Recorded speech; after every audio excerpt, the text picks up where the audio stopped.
Hello, we should be live by now. It does look like it from my side of things. Hello, hello. Yes, my Twitch is also saying I'm live now, so that's a good sign. So welcome, welcome. This is I guess, the last adventure, right? Well, we're calling it the last adventure or final expedition of 2024 in Eberswalde, Germany. The SuperElfCards sanctioned Exactly, by the Black Fire distributor. which have our big tanks. That's why we have a way bigger price support. That's really nice for the players. And as you can see, the schedule is going to be 5 rounds of Swiss, followed by a top 4. That's going to be best of 3. Yeah. But that's not all, right? Like, if I recall, every faction, the best player gets something special. Yeah, the best playing factions are if a good example here is if there is a random Lyra player and he's the best Lyra player in sixth, then he still gets a prize. Yeah, which is nice. So basically, every faction represented will get something. Which is going to be really exciting. There's all to play for, even if you're only halfway up the table. So participant numbers looking to be around 80, which means unfortunately we're definitely short of the top 8. So it is, as we've said, top 4. There'll be 5 rounds of Swiss, which is exciting. More games is more fun for everyone. Exactly. So now we are just doing the final checkup with the deck listing and everything. And as usual, we will have the deck list with the update. Every unique was readable. Yeah, every unique was readable, so the update hasn't ruined us. So we'll be able to do the right thing and read everything and not have the issues last time. Speaking of last time, our internet connection is repaired. Everything looks good, at least from my side of things. Yeah, at least we can use VLAN. That's the most important part instead of using not so reliable Wi-Fi. Oh yeah, that was a different ball game. But we're going to be playing with some good broadcasting, some good latency. If there's issues with the sound or if there is issues with the video, please let us know.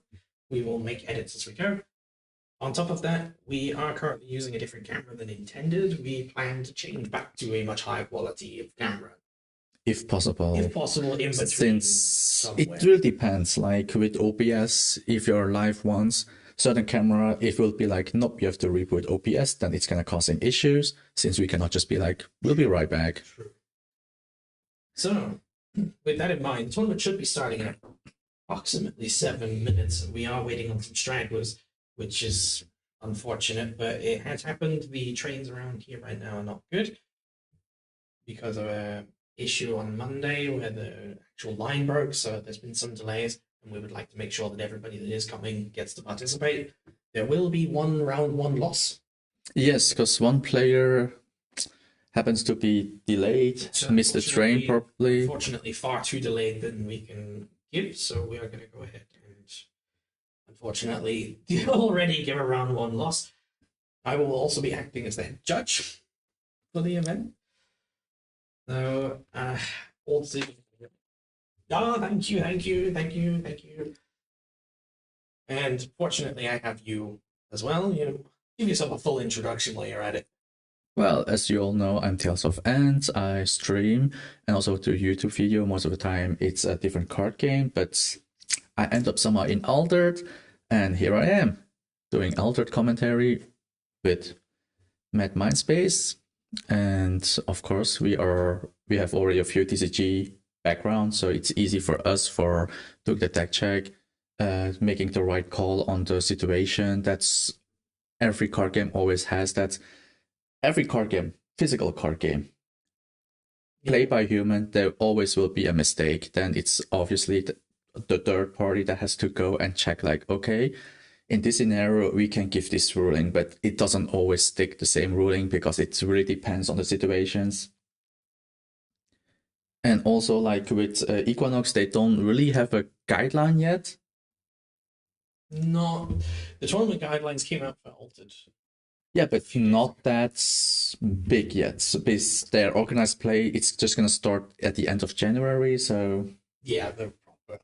Then we will have a way bigger guideline, so we can really say, like, in this scenario we have to follow that rule. Then that's done. Yeah. But also, last but not least, something happened. Like Robin Hood. Robin Hood. Robin Hood. This is going to be a first tournament here in our area where Robin Hood's ban is. I say ban, that's unfair. His errata comes into play here.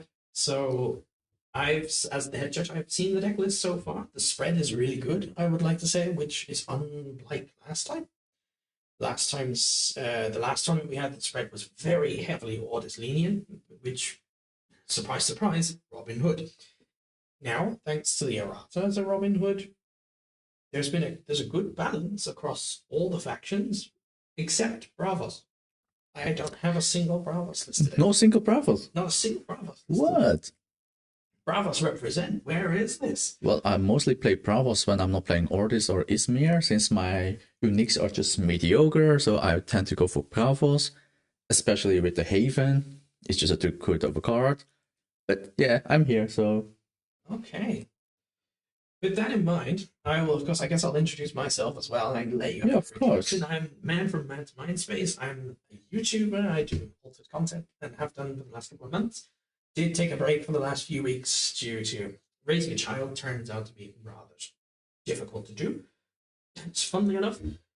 I recently got back into it, released the announcement video for this tournament, plus a overview of the spoilers. You'll find me as well on live streaming as well today. If you are watching on Tales of End side, I will be releasing more content in the future as always, and we'll be collabing in streams in the future with my good co-host here as well, I suspect. So far, so good. Yeah. Well, as we said, the tournament should be starting up in the next few minutes, which means we're going to have to get a status update. I have to stand in as my head judge role and just wave at people and say, hey, I'm making the final calls here. And I will also be the stream judge as well. So I'm a very busy man, and we're going to have to go and get the checkups. Yes, so we'll be right back. So we'll be back in the next 5-10 minutes at latest.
And we are live. Okay, here we go. So with our round one, Void 1355 on the left side, who we'll just refer to as Void from now on, and Sasha on the right. And judging on the nicely promos, it's Trace against Avanos. So Sasha was our winner from the last tournament, who played at the time. It was across the Robin Hood list. Yeah, of course. Then you obviously go for Robin Hood if you have the option to. But since it's nerfed now, I think he want to try something new. Same with Void, because he also normally play with Ordis. He does, yeah, normally. So this is actually kind of refreshing. Yeah, it's refreshing. These are two very good players in the community, so we thought this would be a very good start for round one. They will begin the round when the round properly starts, so we have to wait for the round to actually begin. Yes, as we said earlier, it's going to be best of one, and there is a marker in case if they need a judge, then Mad Mindspace will go out and do the judge call, and then we'll see how we proceed from there. So we should be expecting a lot of spell casting versus a lot of weenies. Let's have a look, actually. What do we have in terms of uniques on both sides? Because that's probably the most interesting part. Is what guns are they bringing to the table? Well, Avalanche is always kind of normal. Then you always have like those typical that can get a spell back from your reserve, like Reds, for example. When I go to reserve from Expedition Zone, if I have 2 or more boosts for a card, at dusk you may discard a card from your reserve. If you do, up to 1 target gains fleeting. Oh, it's very different to Red. It's a very different approach to Red, yeah. Definitely. Yeah, it's the game fleeting part is new to me. It looks like the round has begun. Yes, and we have seen... Okay, so Void is the starting player. I do want to point out the unique in Void's deck, the Ouroboros Croupier. That has quite something that Axiom doesn't really have a lot of. It has some well built-in card draw. It can discard a permanent on entry, which is perfect. And then that's the entry effect, not from hand, so it can do that from reserve as well. And when it leaves the expedition zone, you can pay 1, roll the dice on a +4, draw a card, otherwise resupply. So guaranteed draw. It's not bad. It's not bad at all, because enters the field, you remove something, so basically it's a good against a mirror match. And there we have the first card. And we are firing straight out the gate, I believe. That's nice. Good. Yeah, I know what that is. It's Kelon Elemental, yeah. Exactly. Enters the field, puts 1 in the reserve from hand. We apologize. The first slot of the reserve is not visible. That will be changed if we're able to upgrade. Speaking of the unique, that's the unique that we were talking about. There is Red. A good opening card. But I don't see, unless he's going to start throwing spells around, he's not going to get the draw effect off of it this early. It was Emilia from reserve. There's the draw card. Is that magical training? Yeah, that's magical training. Draw 1. I guess you would still give it the boost because of seasoned, and then it comes back out. He casts magical training again. Is he gonna do the fleeting part now? Are you willing to sacrifice it? He does. He does. He does. Going on the aggressive. Well, yeah, it's stopping Trace, so makes sense. A strong opener, I think. That's a very good opener. Yeah, end of the day, they've advanced on each side. Each.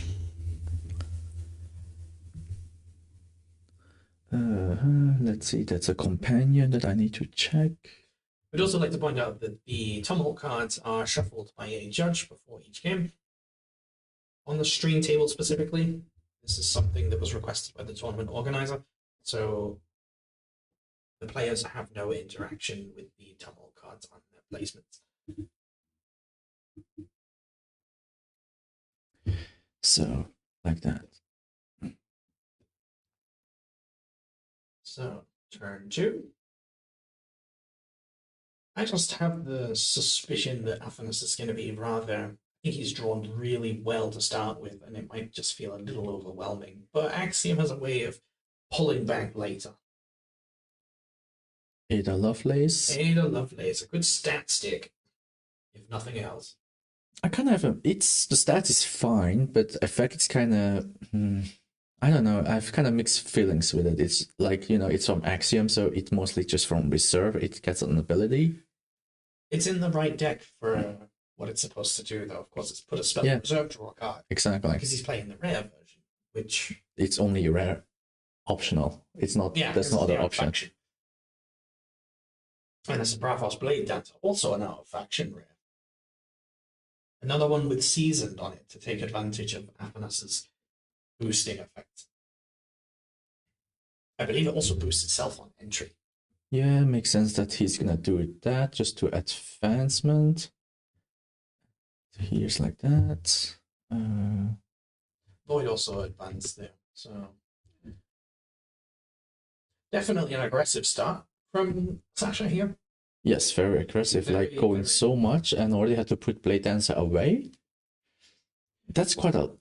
I don't know, like. But I think he's gotten lucky with the fact that he's allowed so much card draw. Yeah, exactly, and it's also he want to snatch the one advancement because of the 0 was in there. Yeah, if the 0's in there and you got the 1 to fill the game, go for it, Looking at the deck lists from the Axiom side of things, it's mostly 1, 2, and 3 costed cards. There's definitely room to grow here and to start fighting back. I mean, Well, the funny thing is the more expensive one is actually the uniques. yeah, only his uniques are the big Lyra Chronicler, 1 boost for each card in your reserve. Starts at 505.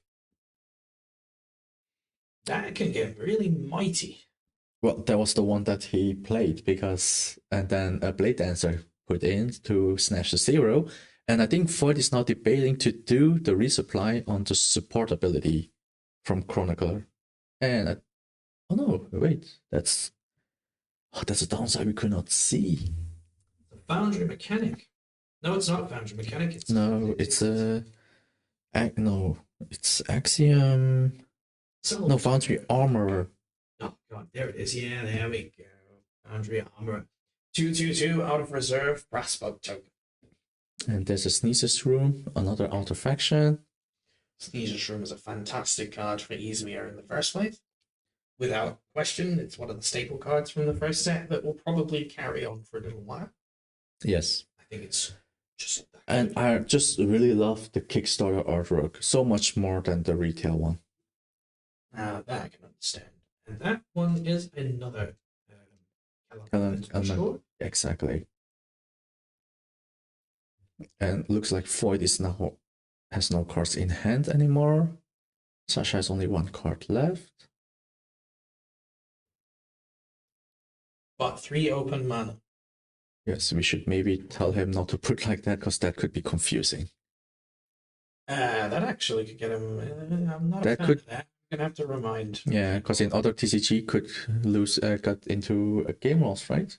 Well, a game loss is excessive. I would definitely. I recall stories hearing from Lorcana they got game loss because they accidentally put a hand where the ink is. Thank God we're not Lorcana. Exactly. So we will know more once the organized play is really start off. But we prefer to put more like that so it's more noticeable. We'll check the. I do have the guidelines that I want to just. I'm a lenient kind of judge, but we don't want to. We don't want to set a bad example.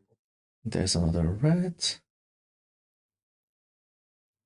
Probably just do a PSA in between round 1 and 2. Be careful where you put your mana and your hand cards. Exactly, and he's just trying to put everything on fleeting, so slow down trace.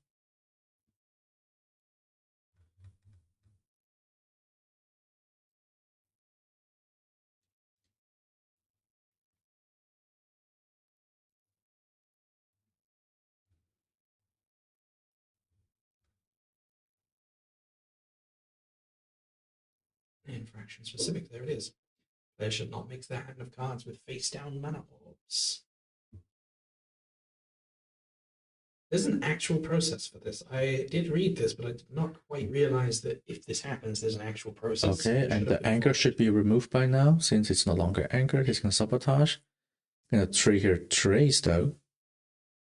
This is the beginning of turn. Anchor should have been removed, correct? Yes, correctly. That's what I said. Looks I will like wait till the end of the turn and then I we will see see what how he's happens. gonna proceed exactly. I don't think Void went for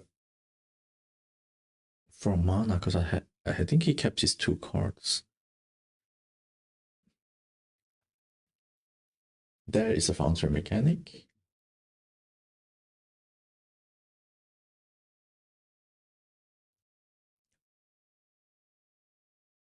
There's a lot more specifics with the mana orbs than I thought. You're not allowed to pick up your mana and your mana cards while holding your hand. Makes sense. Makes sense. Oh, looks like they're advancing. This is the check that I want to make. Where's this needed room going? Be ready to just let me.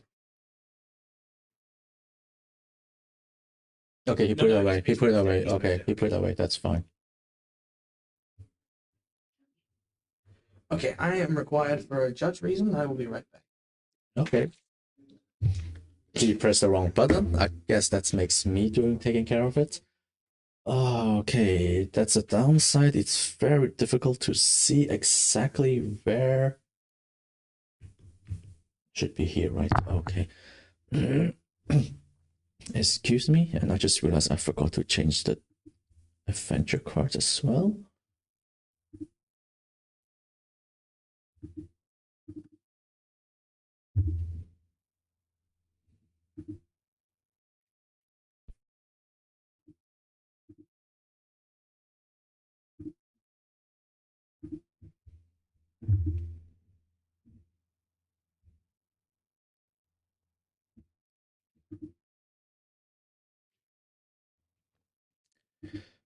Okay, apologize. I need to quickly check.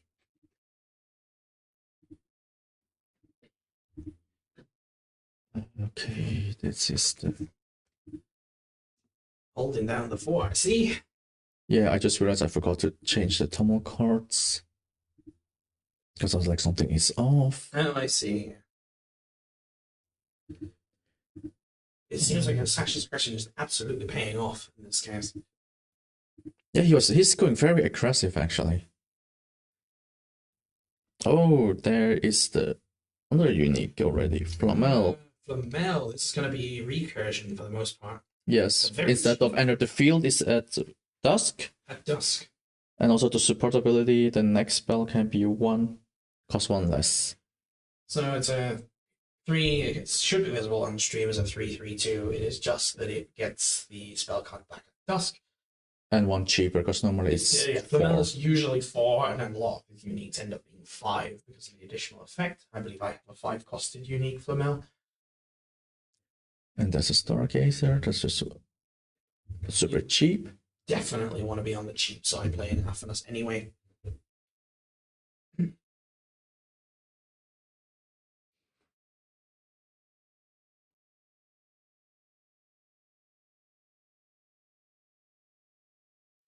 Oh, I think I'm behind with. You are a little bit. Here. Yeah. Yeah, that's a downside if, sorry, I'm the only one taking care of these. That's a new Sneezer Shroom, or the one that should have fleet. I don't know. It was out judging. Wait, I think he played Helping Hand. You see the Helping Hand in reserve. Oh yeah, that would have helped. I see what you did there. Whatever it is, this one. No, just stop pressing. You're not. Oh god damn it! We've moved to slapstick comedy. Oh wow, Sasha's really advancing.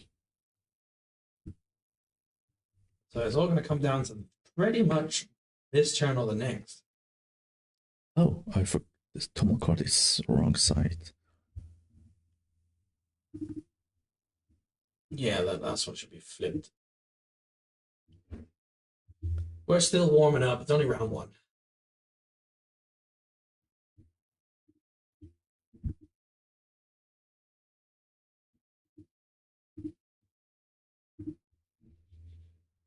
lot of mana to play with. Of course, this is basically at this point playing the Sneasel Shroom is more or less bar the additional stats pretty much after you. Yeah. But the thing is now, he was going so fast, rushing for Trace not to get there. Now Trace has the ability. Will Void be able to survive this round and he has more control? That's a good start. From reserve, I believe that's 2, which is going to match his after you effect more or less and catch up to the Sneasel Shroom.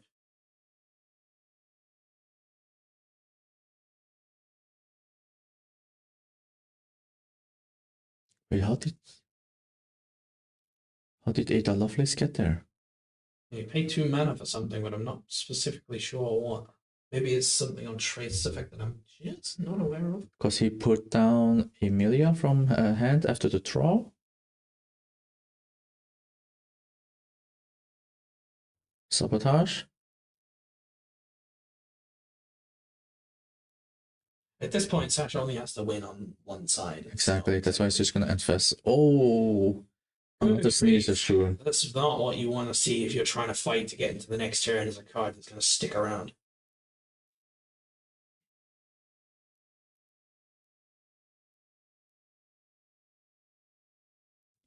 Yeah, I think for the next round we should tell the players to put the mana and everything more in middle.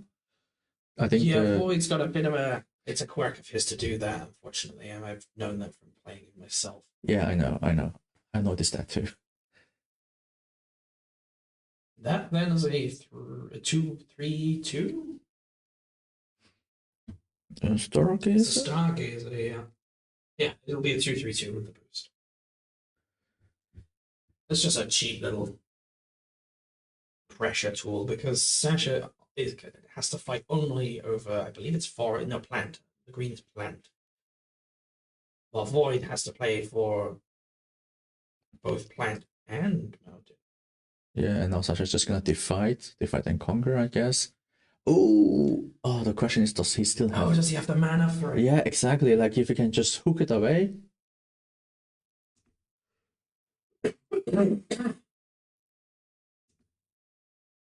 He's got the mana for it. He could be all right.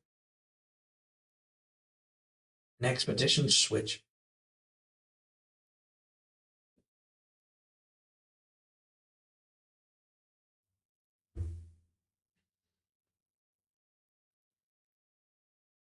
I believe Void is passed.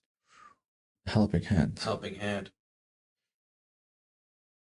That might be the straw that breaks the camel's back, so to speak. Because it's the +1 boost that's relevant here. +1 boost and then Avanos. So is it that card? Because that's the... It looks like an Audit Spy. No, I think it was the Alchemist. Or maybe the Alchemist. The Alchemist straight up gains 2 boosts on his own, but he hasn't got the... This is the common that he's playing.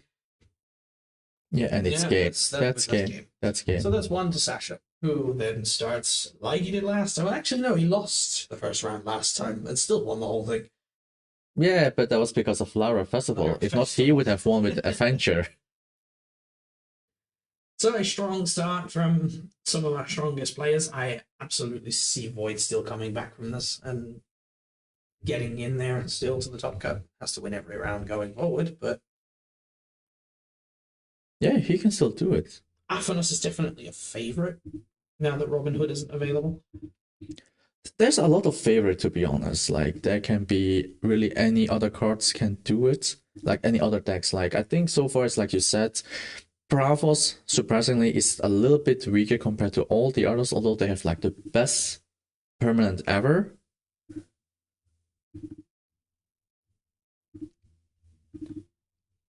The only questionable thing, I will have to do a PSA for those going on stream. Of course, we do that thanks to the tournament guidelines.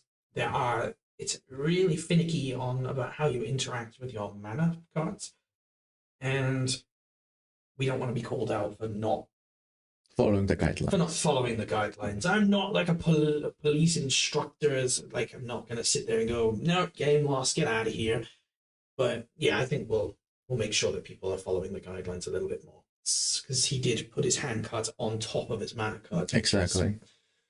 I probably should go and give him a warning for that. Yes, I will be right back.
Hello, we are now with round 2. We apologize for the delay. We were also doing some technical repairs. Turns out we were trying to stream in 4K. YouTube doesn't like that very much, and I don't think Twitch does too much either. And the internet here isn't the world's greatest, so we've put things back to normal. It should look better now. No more latency or frame dropping. So, finally, a Titan Aura deck. A Muna list. I'm so happy. You said that because you're just a Muna main. I'm a Muna main. Of course, the opponent is going to be another Trace and Rossum deck. Similar build, low cost aggression. As usual. So far, if I check the deck list, there's nothing really big of difference. The only I can see is maybe, the uniques. Oh, he does play a Muna Merchant. He does, yeah. And as for Muna list, it's also pretty standard. Yeah, but that Isenboshi is a very Muna plants orientated card, and the unique here is actually kind of nice from hand. You control 2 or more plants other than himself. Target character gains 2 boosts, and you from reserve you may put a card from your hand in reserve. If you do, up to 1 target plant gains 2 boosts. Oh my god. That's pretty good. Judging on the field, they had the good hand. Both of them had their good starts. That's yes. A Tiny Jin straight out the gate. And not forgetting the Taija Naura will put a boost on the first card played for that turn. And Spindle Harvest is definitely getting some setup there. That's a pretty aggressive turn 1. And there's the Kellan Cylinder getting to counter.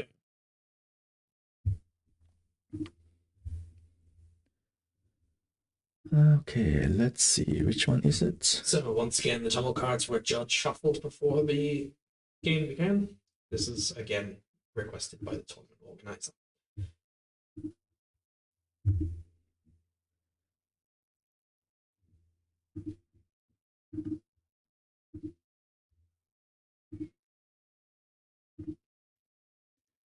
Yes, this one. That's a bountiful meadow that Muna here getting absolute god start. Tiny Jin, Spindle Harvesters, right into a bountiful meadow.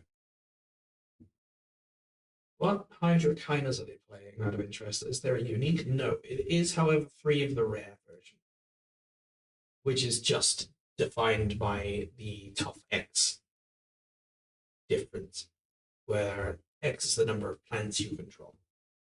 It is a very plant-heavy list. It's got all of your typical ones. Spindle Harvesters, I believe, is definitely a plant. Yeah. But yeah, then you have your Sneezer Shrooms, your Dry Hydrokinas, your Aloe Veras, everything you'd normally ask for. And, of course, Kodama.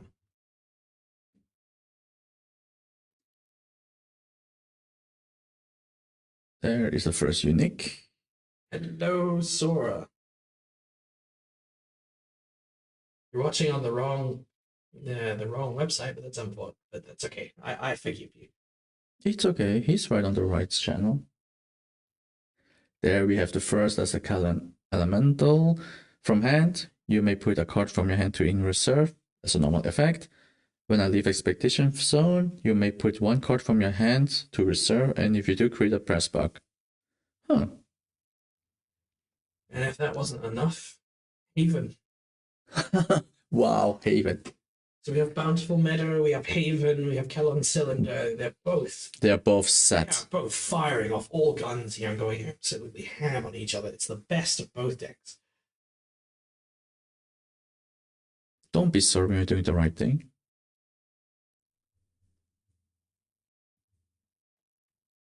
I have personal preference to watch Muna win this. Of note, the Muna player here is, I believe it's D-Bear, is definitely the Muna player. Just double checking that. Not that we've mixed it up by mistake. Yes, that's the Muna player, if I recall correctly. It is. So D-Bear, the Muna player, played in our last tournament and went 5-0 in Swiss. unfortunately was knocked out of the semi-finals.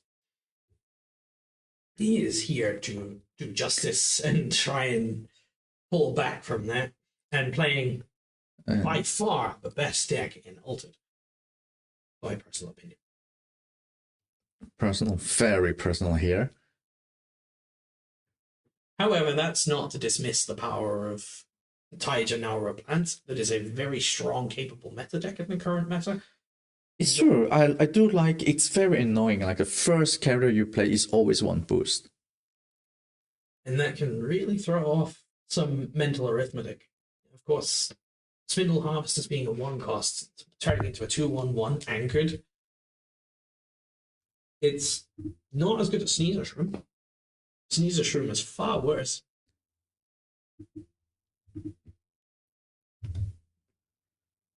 Let's see, I need to check how they put. Okay, now I think I'm correctly with the advancements. It does look, I have to admit that the trace list is lacking board interaction here. There's not a lot to do with, I think Boom might be, he's only got 1 copy. Yeah, it's so weird that he plays one Boom, but then I would imagine he played the other permanent. 3 Kellon Burst, but what that basically means is if D-Bear here gets a Hydrochina down, it's over. Yes. He's got no way of stopping the Hydrochina. And the issue with that is the earliest he can get it down is next turn. Bountiful Meadow is going to bring it down from 7 costs to 6. Just one more day. Just one more day, and we can start seeing some real magic.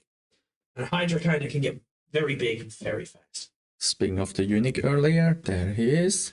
There he is. Very good. I also recently picked up an issue Washi that's very good for Plants deck. So it is typically as a unique, often lenient to plants related decks, so you will find this unique often. And I believe he's currently explaining the unique to his opponent. But the purpose of the card is it fires off boosts all over the place with plants, and it can do that from both hand and reserve, which is why it's so effectively useful. And cheap. Come on. Cheap for what it does. 2 boosts for 2.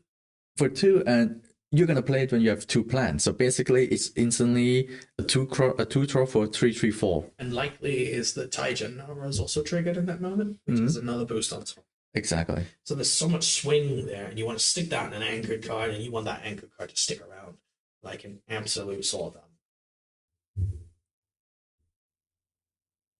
But again, like I pointed out, there's a lot of lacking interaction. It feels like the trace list is meant to be more straightforward.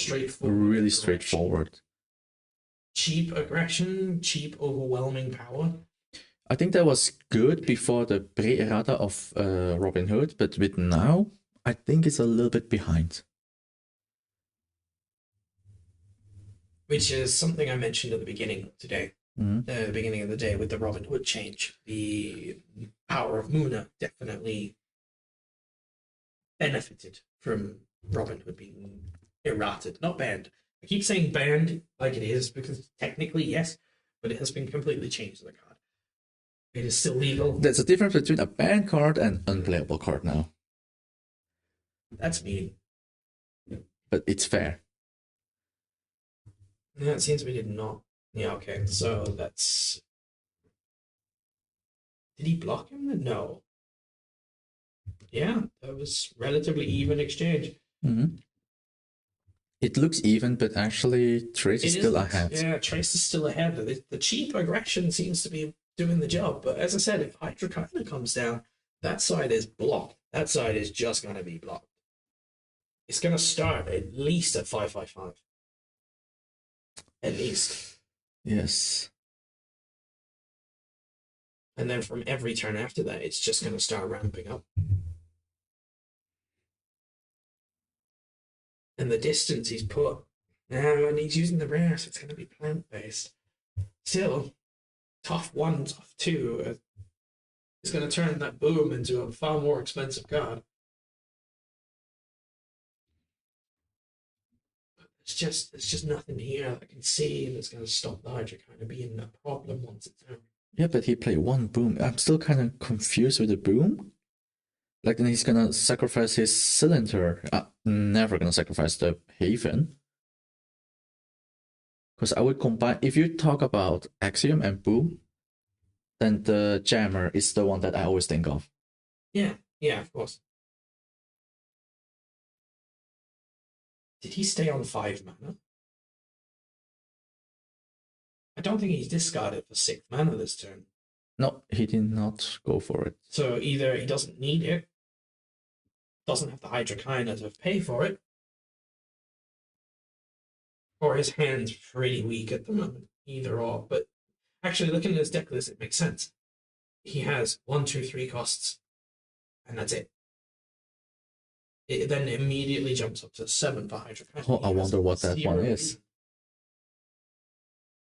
But even spells and permanents are 1s, 2s, and 3s. He's got just as low count cost as the Axiom deck list, so he should be keeping pace.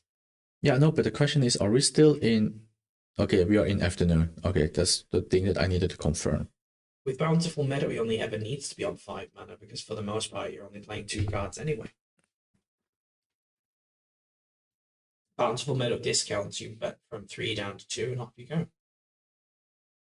Yeah, but then I still would go for Curve 6, then you can play more options. No, I would go... If you go to 6, you then have to go all the way up to 8. Not per se, like 6 is a good thing, then you can go for 7-2-2 or 3-3-2. Understandable, there's definitely reasons for that, but I can see why he hasn't. Okay, that makes more sense. If you can still on-curve with Tiny Jin, then there was no need to discard the mana in the first place. He doesn't need to rush up to 7. He needs to, with Bountiful Meadow, 6 is the target goal from here on. But he did opt to go first with Trakina instead of with Tiny Jin, so Tiny Jin has no boost. Is that a pass? No. No, I think he's calculating like you have no cards in hand, so I can just play a chip after you. You have to pass, He's and then... going to win on the hero side already. That's confirmed.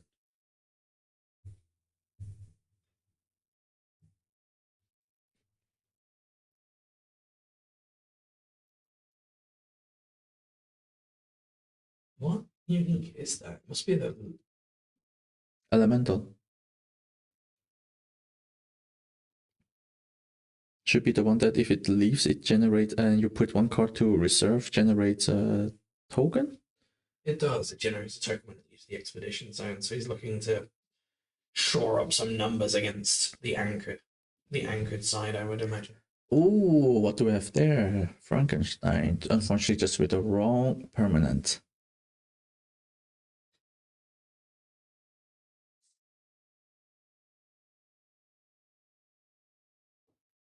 That's definitely a pass from D-Bear. So now Runefolk has all the options, although he only has like 1 mana left.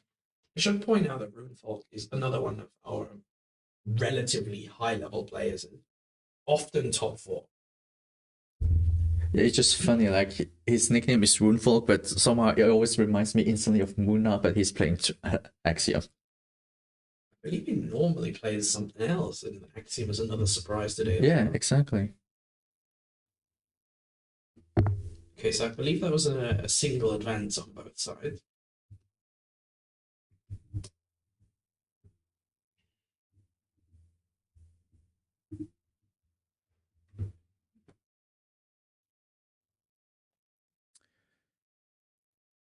So the Tiny Jin's likely to be pulled out reserve. Yeah, but it doesn't have to be the first card, since from reserve he gained a boost, so why put 2 boosts on it if 1 is enough to stock up your mana? Exactly.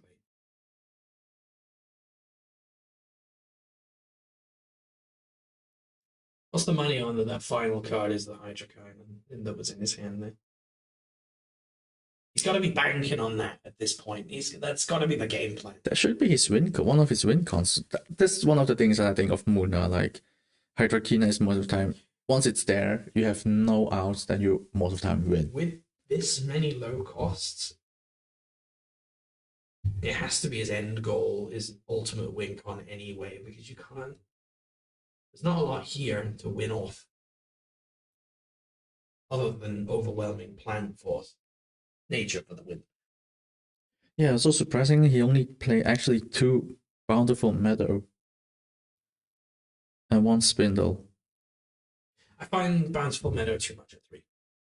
Yeah, but you won it early game, because that's basically first turn is 4 mana. And the Spindle, in and of itself, can't love it enough. Tough 2 on your entire board. Yeah, I can get this up. He plays the rare one, so. I believe that just gives you an additional draw. I think that's the only difference. Yeah. Oh no, at noon it gives an extra boost.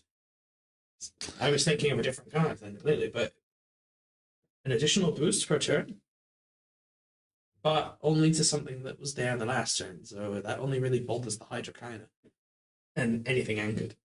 Aloe Vera. Paying Arjun. Oh, he did put a 6th mana down, even with the Tiny Jin.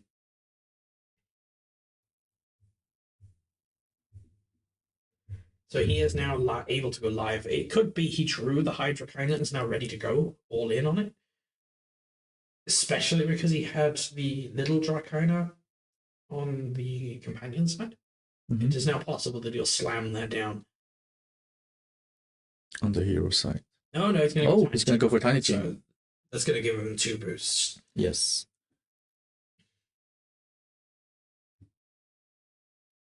There we go. I was about to go out and correct them, but no, all good. You gotta give time to the players to adjust. I gotta give them a chance, right? Okay, so that's the Trace is now live with that effect online. Oof. Oh, okay. He's gonna resupply. Okay. Haven. Yep, that's a no-brainer. Instant play. No-brainer. Instantly down. Then it's another resupply off the rare. So this is it. This is the turning point. Now Trace is online. There's going to be a huge amount of ramp that Muna is not going to be able to compete with. It's Hydrokaina in the next turn or bust. You need something monstrous to fight back against the ramp. Yeah. But he also has 3 mana, so. Cloud Cocoon. Cloud Cocoon's going to of course buy some time. And that's what you need right now, is time. Because he's still actually okay. It's just 1 behind with advancement, but that's still okay. If it's 2, then out Cloud Cocoon, it's gonna be too late for it.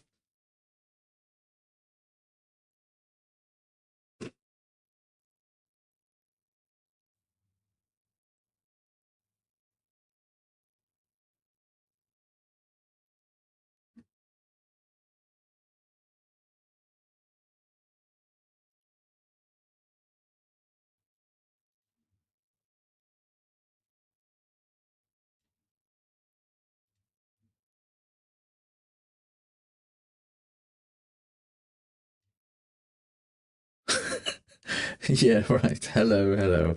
Yeah, you're right. Like if it's stacked like that, it does look like he has a lot of eyes.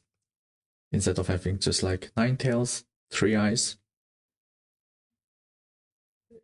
Oh, yeah. There it is. That's the Dr. Frankenstein. Since Haven is gone, so he can only just get more counters. He had to make the Cloud Cocoon. He had to.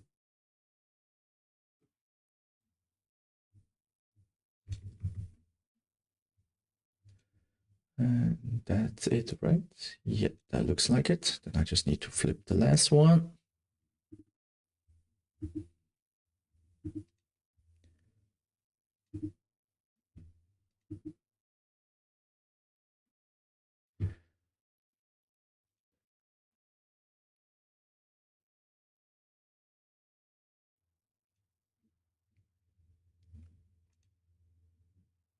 Now it's a moment of truth. Will there be Hydrokiina dropping down? I don't think it's going to be useful at the moment.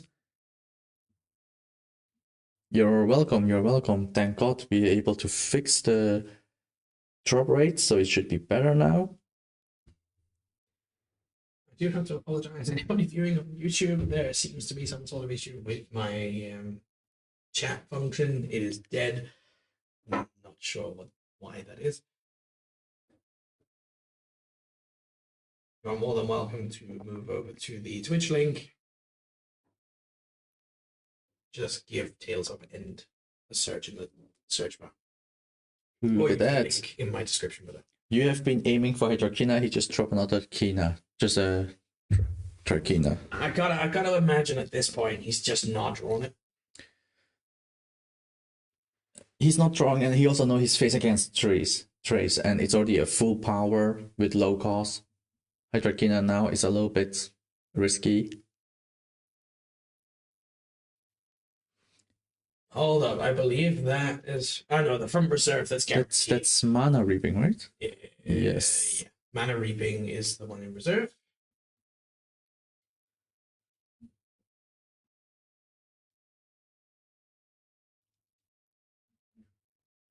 You know, that's so funny. Like, we have been talking about Axiom doesn't have anything like, except for one boom to clear the field, and then you see like Muna with 3 mana reaping, apart from the Cloud Cocoons.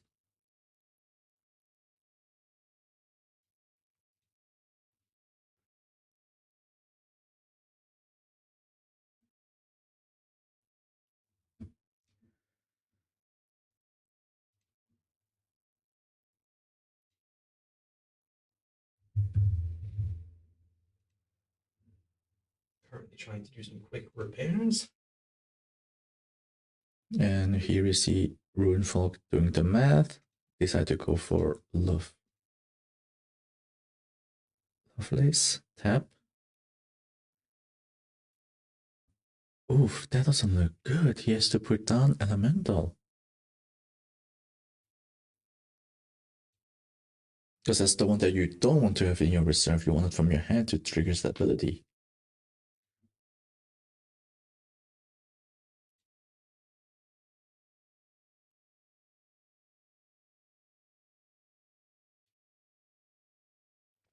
Okay, I was able to bank my backup my backup chat with the actual webpage. So my YouTube chat is back online.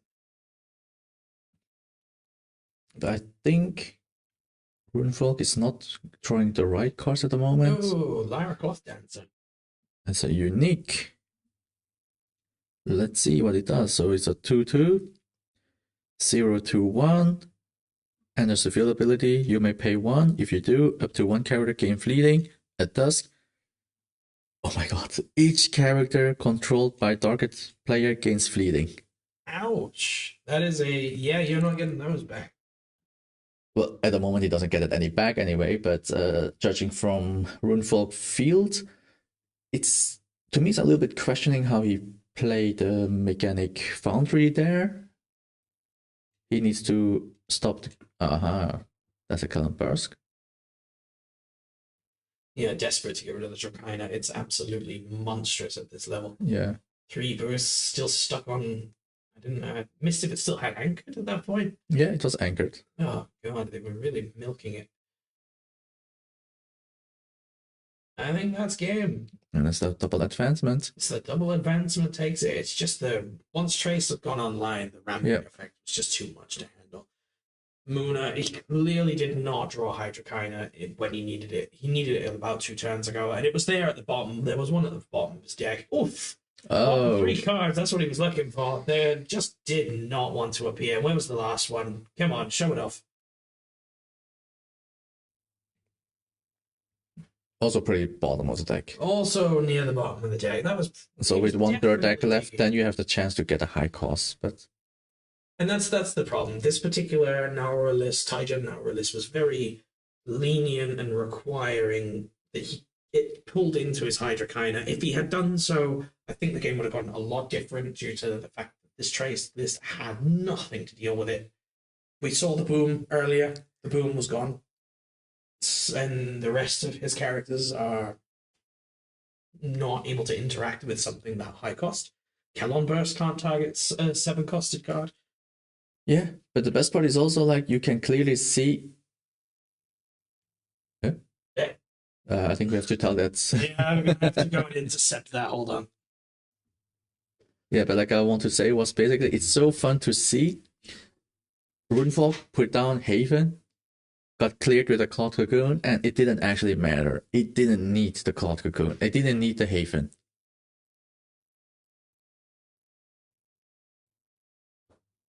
But speaking of that, we're gonna end for today, and we're gonna go back with round 3. See you soon.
And we're back for round three. Exactly. So here we have Fleur against Sweet Kill, This is going to be an Athanas versus Fan and Crowbar. Crowbar. Yeah, that's another good, relatively decent meta list. I want to point out a unique before we even get going, before they start playing. This this Lyra list has a Mighty Djinn unique, which has a 5 cost from hand, 330, but has so much text I may as well read a book. So just give this a quick listen. So from entry, you may put a card from your hand in reserve. If you do, I gain 1 boost for each card in your reserve. From hand, you may discard target fleeting, anchored, or sleep character. And when he leaves the expedition, you may put me in my owner's mana zone. So the typical Mighty Djinn final line of text. So from hand, he gets pretty much everything on there. He Yes. discards something, he can boost himself and become super powerful. It's a very good, unique Mighty Djinn. Hello, Mr. Fujin. Yes, Sweet Kill is here. For those who doesn't know, he's not a local player. He is from Belgium. Went after work in midnight, drove all the way here to Berlin to say hi, and is now sitting here in round 3 with 2 O's. So he's going to get to Top Cut, complain that he needs to sleep. Who doesn't need sleep? For the record, Top Cut will be top 4 again. It is pretty much guaranteed you need to be 4-1 in order to get in, and there will be a 4-1 that doesn't make it. And thanks again for Blackfire for sponsoring the tournament. So that means there will be better pricing. Apart from the 2 booster and 1 promo booster, every highest ranked faction gets something special as well. Correct. So it's good to bring something that isn't played as much, because you could still get something nice by being the best player of that faction. And I believe Bravos is the winner of that one. I believe there's only 2 Bravos players today. Yes. So one of those 2 will compete for a nice prize. Oh, look at that. He did use the sleeves. Gudama, that's a good start. That's a good start, yeah. Baba? Oh, it's Alice. Ooh, Written after you. Oh, we see what's this is going to happen.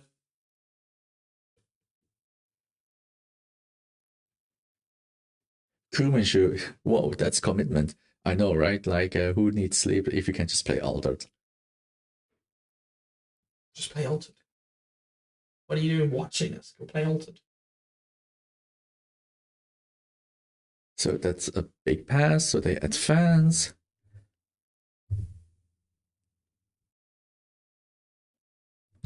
No, I had the wrong one. On the advance on one side. Yes, I had the wrong The one. Alice was a.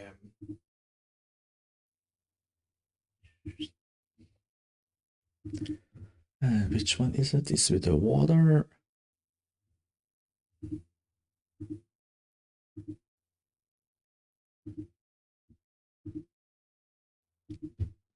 Yeah, we apologize for the glare that seems to have caught up with us on the reserve side of the table for the Lyra side. It is an effect we cannot unfortunately deal with this time around. Oh, looks like Fuller didn't have any other characters decide to play Alice again. That might not necessarily be the case. Alice is an incredibly good card. It's good statted for the cost.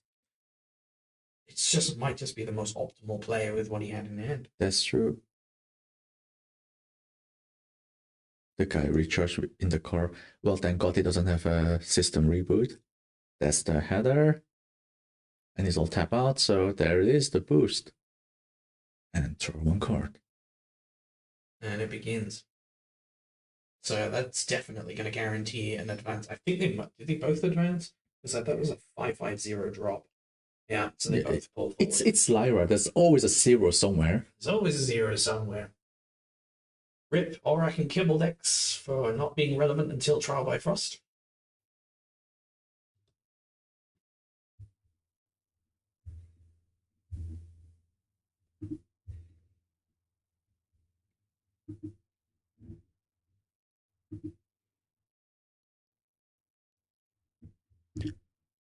So I was wondering if they were frozen in time for a second there. No, he's just taking a while to decide.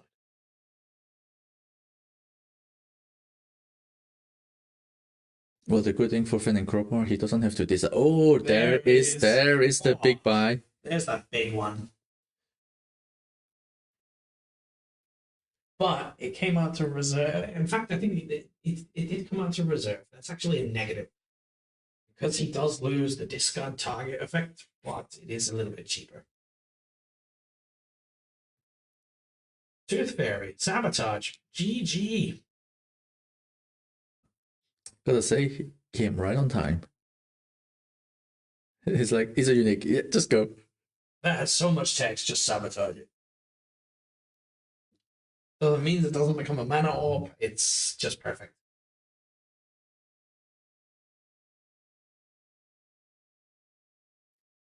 Yeah, make sure the Tooth Fairy can't be used again. Yeah, just like, you want a body? I don't think so.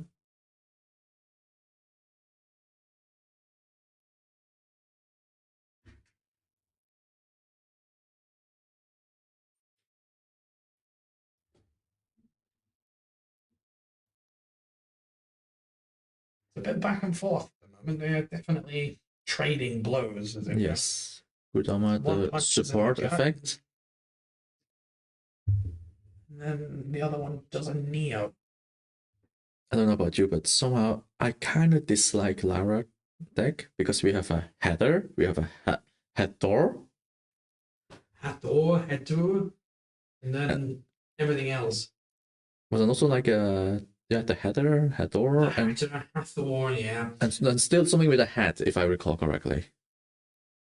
The Mad Hatter, I think. Yeah, it was a Mad Hatter somewhere, right? Lyra cards tend to be based on fairy tales and stories anyway. That's their kind of theme, as it were. Like, okay, then noon, I get mana and I resupply. There's the Aloe Vera. That is. Oh, is it? It's Aloe Vera.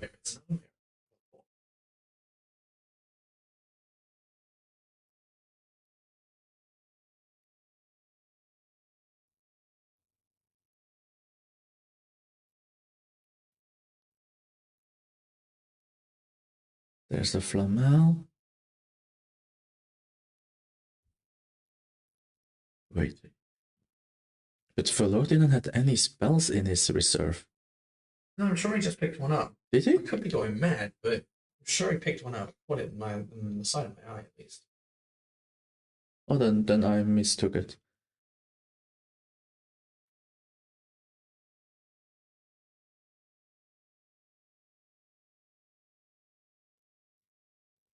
Interesting anchor stats won't matter for him next turn. Yeah, exactly. It's kind of interesting since he just wants probably to stop his opponent and potential his hand is not super great. That's why he opted to do that. Since he needs to have on water, which he doesn't have. And he's gonna pay the one extra.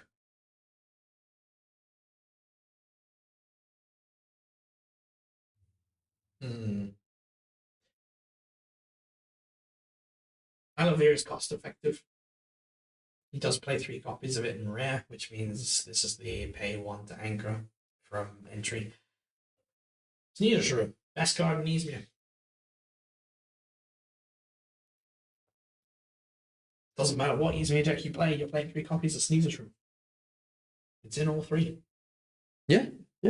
Every deck that you have, you play it. Yeah. Oh, maybe not when you play more. I still think it's a relative staple in Lindy and more decks. No sacrificial target. It's out of faction, so you're kind of stuck with the rares. No, Sneasel Shrew is in faction. You can play the common. Not in Izmir. It's an out of faction. Am I going mad? More. Oh, right, yeah. More tokens. More tokens.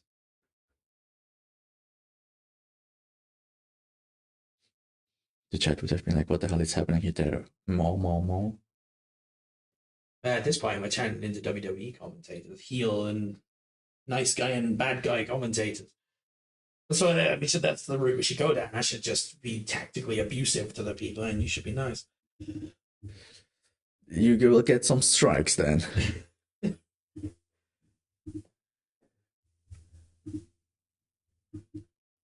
think I have to flip it, right? Yes. Yeah, flip that round. And let's see, how is the advancement? There stays. It's only Apolos. So, like this. Volo is definitely pushing here, which is surprising considering he's not had a lot to push with.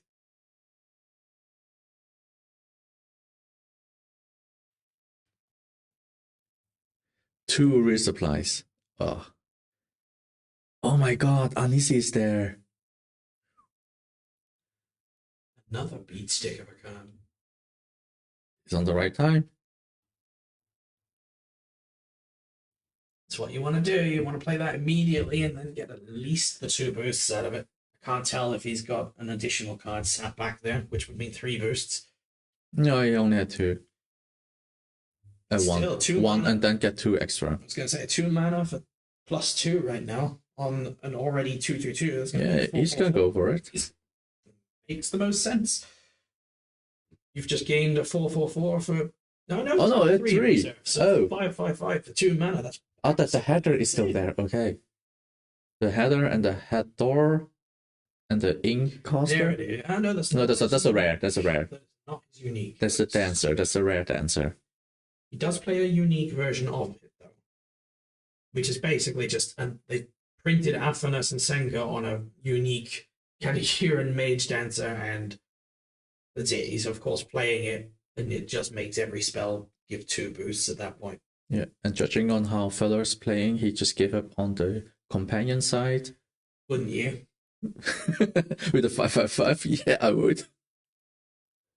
So at this point, you're either pushing to force your opponent to play more cards into the hero side, or to let it go, hold back on some hand cards for the next turn. I mean, he's still 5 mana open. Easing on 5 mana with an Afanas deck is still pretty. And 4-card hands. I mean, what could we even look at here? There's a unique Dorothy Gale that he's got for 5. I think he wants to play some spells. If he plays a dancer, the rare one, he wants to draw. Yeah, there's Banishing Gate.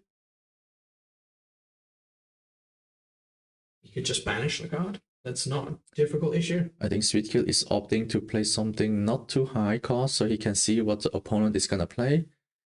Another Vera, that's gonna cost him. Vera. Okay. It's gonna cost him. That's pretty much brought him all the way down to just 1 mana. So now he knows it's free. Now he's got all the time in the world to think how to get through this. He could banish the big chunk. And if he banishes the big chunk, it's going to free up one side. But he's going to go with Helping Hand. That can always help. Which is a reminder. God damn it. We pulled that joke earlier already. Helping Hand gives 1 boost and removes fleeting from a target character. So this is just a quick reminder of that effect. He can, of course, play that again for 2 mana once the opponent passes. And he may, in fact, do that if it's enough to just ramp off of Helping Hand.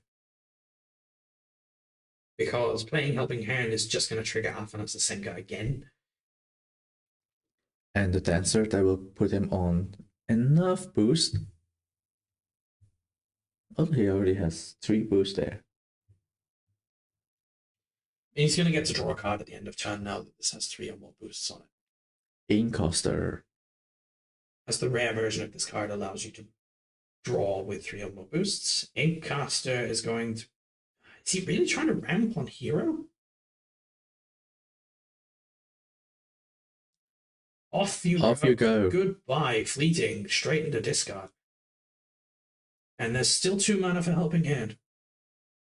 If that's enough. Yep, it doesn't matter. That will... I think Sweetkill did this because he will have perfect enough in reserve, while at the moment Filler is not overextending his reserve. Oh, clever. Tooth Fairy, he just won on the companion side and forced a sabotage. Well, no, it's only from hand. Sabotage. Oh, right, yeah, you're right. It's just a win. It's just a free win. But now Filler has put a lot of resources. No, he didn't, because he gets the card draw off of the Category and Dancer. Maybe he had 4 cards hands and now he's only down to 2, and reserve is now at 5. He's gonna lose 3 cards. Oh, he's going to be fine from that, though. His choices are relatively easy. You keep Helping Hand, because Yeah, obviously. without a doubt. You keep the Mage Dancer, because that's just as critical. It's Athanas again.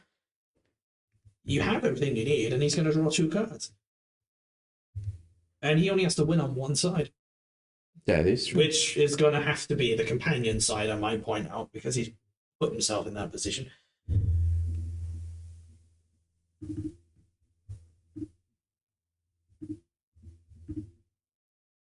No, it seems like he folded out and said, oh, small step, giant leap. Oh, Instantly won the game. Instant win. Yep, okay. Well played. That was fast. Well played. Maybe that was the card he just threw and it's like, yep, I won. So for clarification, small step, giant leap advances your chosen expedition, and the game process then calculates, have you met your other token? If yes, game is automatically won. It is basically an I win button if your tokens are next to each other. And this is what just happened. It can be an absolutely nasty card. It is brutal if used in the right way, or very bad if you get it too early. But also interesting, most of the time, players, Avanos players, they only play 2. He's playing 3. He's playing 3. He's definitely using it as a win con. He played very well there. Both players played very well. It was a good bit of back and forth. Yes. At the last turn, with all the mathematics and the calculations, the helping hands, just showed off what Athanas can do when it gets into the right position. And yes. This is what Robin Hood prevented. That kind of work is what Robin Hood was really stalling out, and now these decks can actually come forward and do the job. And I also think the off you go was a miscalculation, because I assume he didn't calculate the off you go, causing him basically not to advance at all. Absolutely not. He was completely blocked out. He was completely blocked out. Perfect. Just perfect. It was the right thing, the right cards at the right time. I would put a lot of that down to luck as well as the skill of what cards to play at the right time. Having the right cards is the luck part. Well, that's the TCG. That's always the luck part. But that's going to put Volo on 3-0 and definitely on track for top 4. If he wins another one, his tiebreak's going to be so fantastic. The top 4 is guaranteed. Yes. And on that note, we'll see you on round 4. Yeah, that's right. We'll see you in round 4, guys.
And we're back.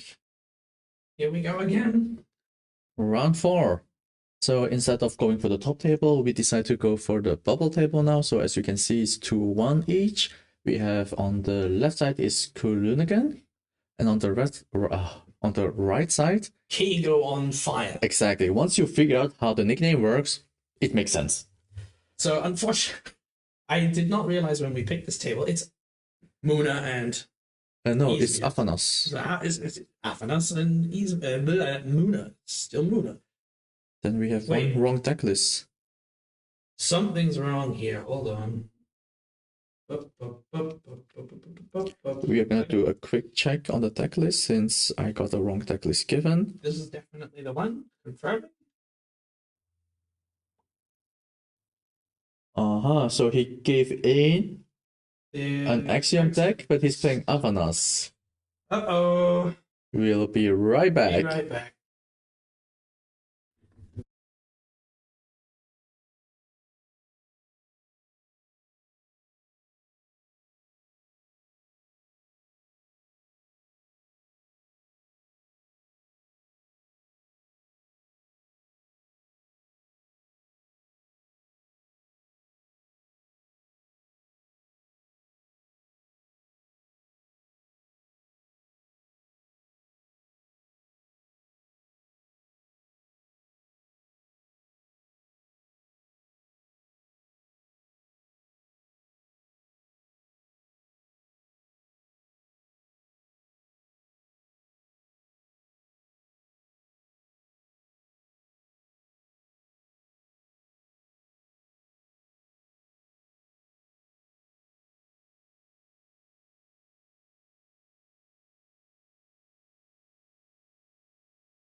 Okay. We are back. So after some checking, turns out that there was just a small system issue that saved the previous QR code, making the deck list looking a little bit different. In the process of just correcting ourselves on our side so that we have the right commentary. Information at least. See, there you go. List. Thank you. So this was an administration error, system side, not a player error, so there will be no punishment, so to speak. So yes, we do have another Aphanas deck. That is now definitely confirmed against another Tai Gennaro deck. And judging by the list, it's relatively similar to what we've seen. It's a low-cost approach to the Hydra kind of payoff. What? In this instance, I don't see much in the way of Hydra kind at all, actually. Only the one unique. Yeah, this doesn't rely on the Hydra kind of payout at all. This is definitely going for a different approach, much less plants and much more boost orientated. There is one Hydra kind, it's a unique. It's a 9 cost, so we're not going to see this unless we see both Bountiful Meadows or the game play out for a long time.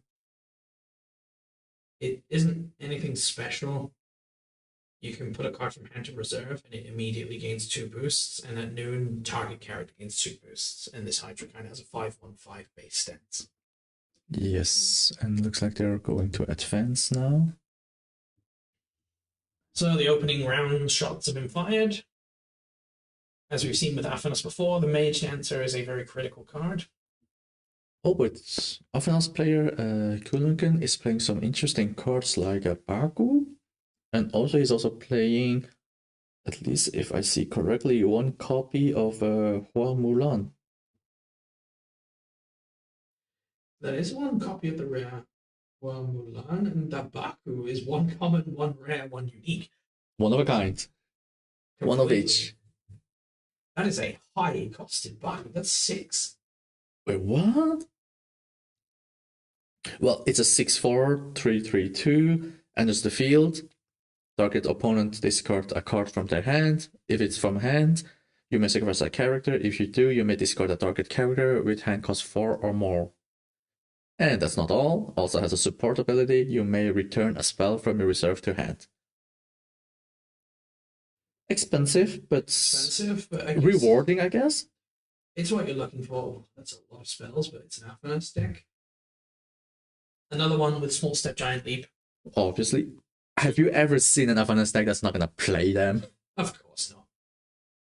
You've got your, it's a one of Kraken's Wrath.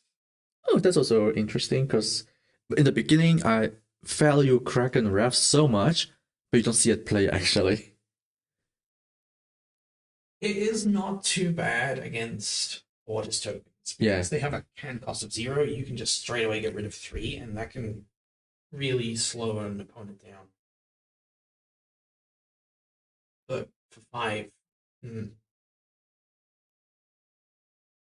You can clearly see I think he was a little bit struggling with his rare counts.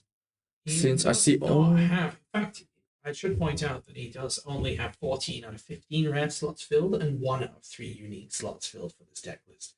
This is likely due to a collection, just simply a lower collection. Okay, that would make sense with the spell count, since he only played 2 Helping Hands and 2 Rare Magical Training. I don't see a common in between. That is an Intimidation. Yeah, he also played Intimidation. It's also interesting to see. Sent back the daughter. It's like, okay, you can put it back. I want to try again. One thing we should point out, we picked this game specifically is because the loser of this is absolutely eliminated from having a chance at top cut. There is no longer any chance for the loser of this match to top cut at all. Exactly, and I think that's more rewarding to see. It's good to see that, and they're fighting on the very limits. And we also hope there will be more variation, obviously.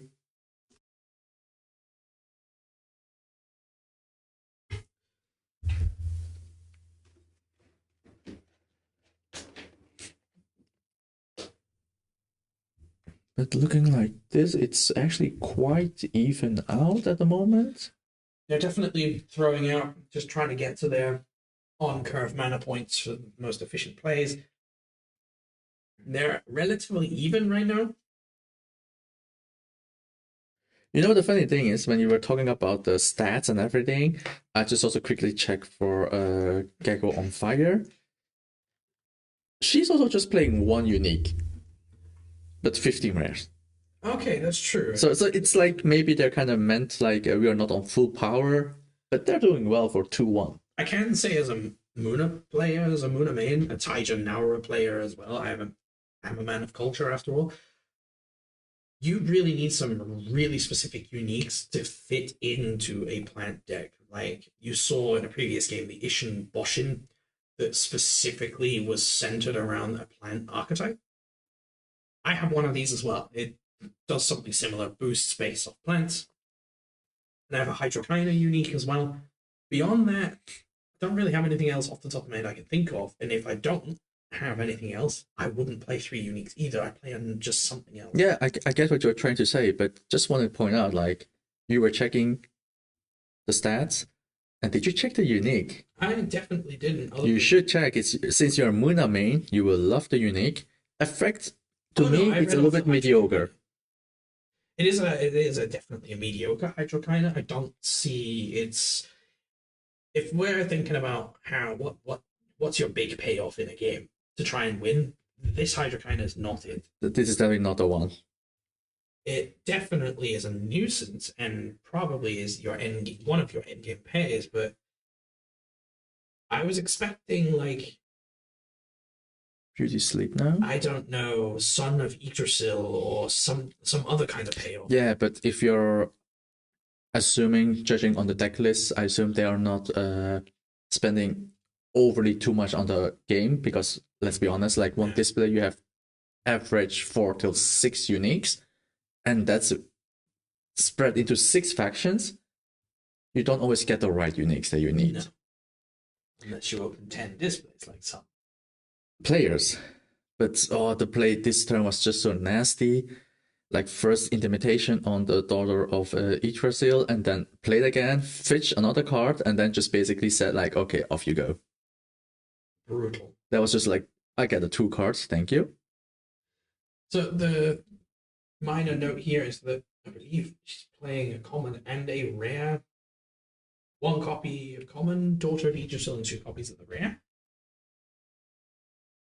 That could just come down to a collection state. It took me God knows how many displays until I had a 3rd copy of several Muna rares that I was looking for, and even then, I don't think I have 3 copies of Son of Yggdrasil after 10 displays. I had to trade for it. You had to trade for it, but it's the same. Like I also had like so much struggle to get the Izmir outer faction meditation training. It's crazy how some rares feel rarer than other cards. I assume the outer faction may be a little bit more rare compared to normal. Yeah, that could be the case. I mean, I don't know the specific drop rates. I think rares are just treated as rares across the board. However, there are double the number of rares to commons due to outer faction. Common having 2 rares other than landmarks, and I don't know. I'm just thinking of something else. Uniques. I was talking about uniques for a second. Of course, landmarks have 2 rares. But yes, there's 164 commons, I think, in the first set, and then double that for the number of rares for the whole set. It's a lot of cards. And then you need 3 of each. At this moment, it's Tasha is ahead.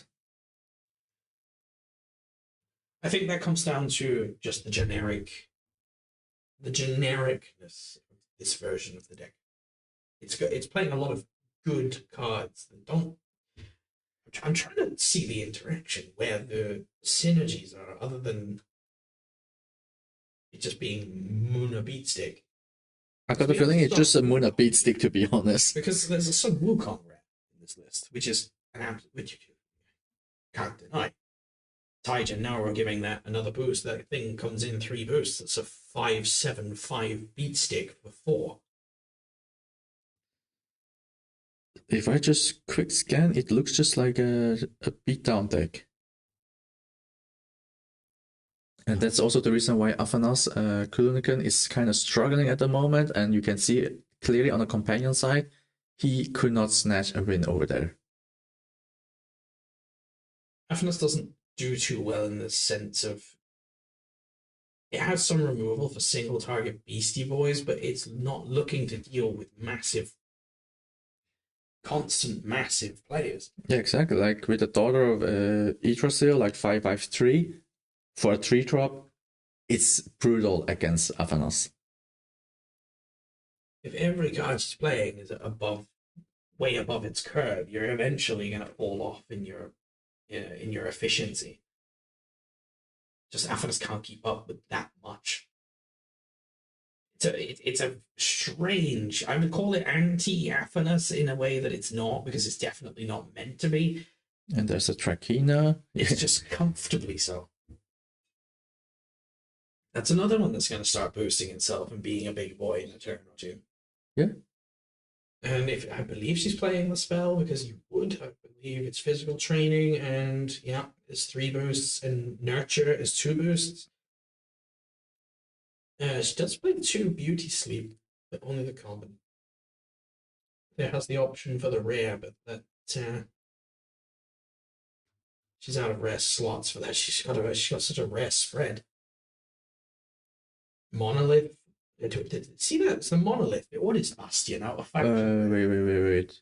What just happened? The daughter Just was noticed that. off you go, so should go to reserve. Should not go to reserve. Should go to the discard because it was played from reserve. You are sure it was played? Yes, it was played from reserve because they did not draw a card. Because early she started with 2 daughter and then she just played and then off you go now and she just put it back down. So we're just gonna intervene in the game to check the game state.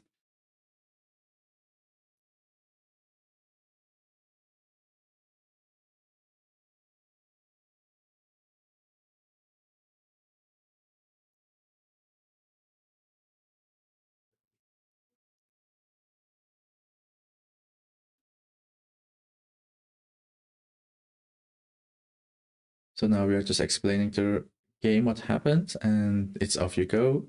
And probably because it's now sent to reserve, can cause confusion and put back, but if it's fleeting there, then it's gone. Because if not, it would have been way too good of cards. Like the fleeting status doesn't matter, but it does. The only that matters is with Intimidation that's sent back to hand, then it does go back to hand. But if it's sent to reserve, it's instantly discarded if it's fleeting. That is very correct, as the specifics are. Fleeting only cares about the condition, so to speak. Fleeting states quite simply, if I would be put in reserve, I am discarded instead. So any effect that tries to put it in reserve is overridden. The exception to the rule is being put back in hand. If it would be returned to hand, then yes, it does go to hand, as fleeting does not control hand states.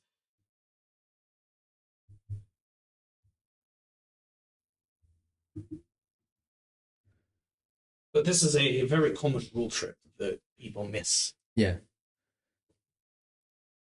And then we can clearly see that Kununukan decided to get rid of the 2 off you go from reserve and keep Baku and Red.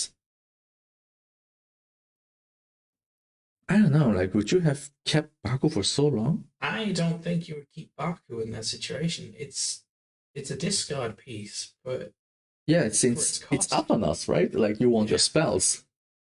You want to keep your spells, and you need to play as efficiently as possible with your mana. Unless she's got a really low hand card count. If she's sat on 2 hand cards right now, I can see why.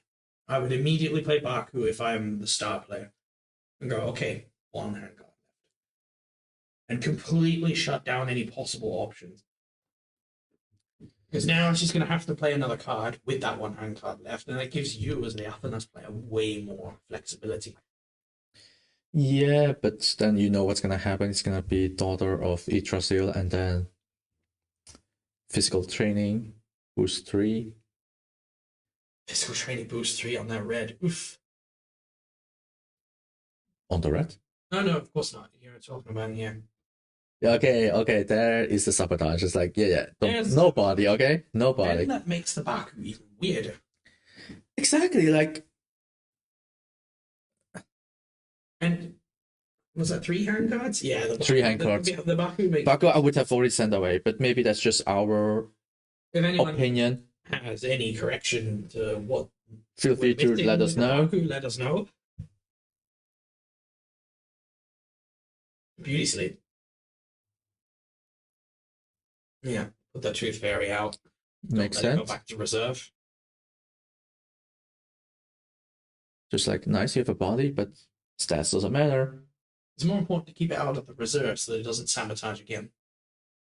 It doesn't sabotage. How do you keep saying it's sabotage? Why do you keep saying that? It's only from hand, buddy. Bro, there's 500 cards to think of. There's like 500 and something cards. You should never have bought this machine. The fact that you get sound effects off it. It's just slapstick comedy. No, my apologies. I do keep mistaking the Tooth Fairy for being able to do it from reserve. No offense, but then... mixing it with something else. There's something else that can do it. Then, sorry. Sabotage, when enter the field for 2/2 with 1/1/1 as stats, that's an instant win. Yeah. That's just too good. That Dracaena is now anchored +1 with the physical training on the board. Ready to be played. Ready to go for +4. Oh my god, it's gonna be so nasty. But the question is, why did she put it on the companion side?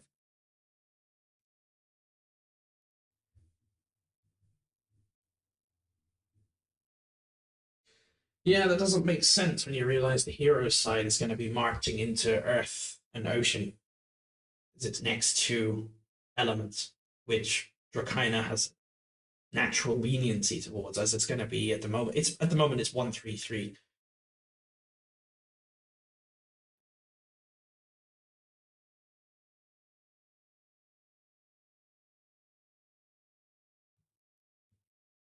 That's physical training. Of course. Might as well spend the mana this turn if you don't want to spend the mana the next turn. She's down to one hand. That back now suddenly seems much more delightful. Yeah, but next turn he's not a turn player. No. But she might only be down to 2 hand cards by then if she puts 1 in mana. She plays 1, you play Baku, no hand cards left. You have full control of the game. Helping Hand. So that's +1, loses fleeting. And who's gonna hit target on the next plus? And then, of course, Afanas and Senka as well. I don't think he's gonna put one for. Maybe you should correct them. Is it an optional from Afanas?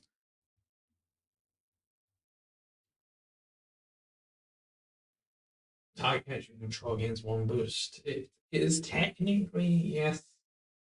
Maybe you should correct them then. We should correct. At this point, the day's over, and the additional +1 didn't impact. Oh, she's seasoned. She's seasoned. One moment. She's seasoned, and also he can target another character if needed. So we will have to correct them before it's too late. But it's just past a day, so we can still correct it. There's no card drawn yet.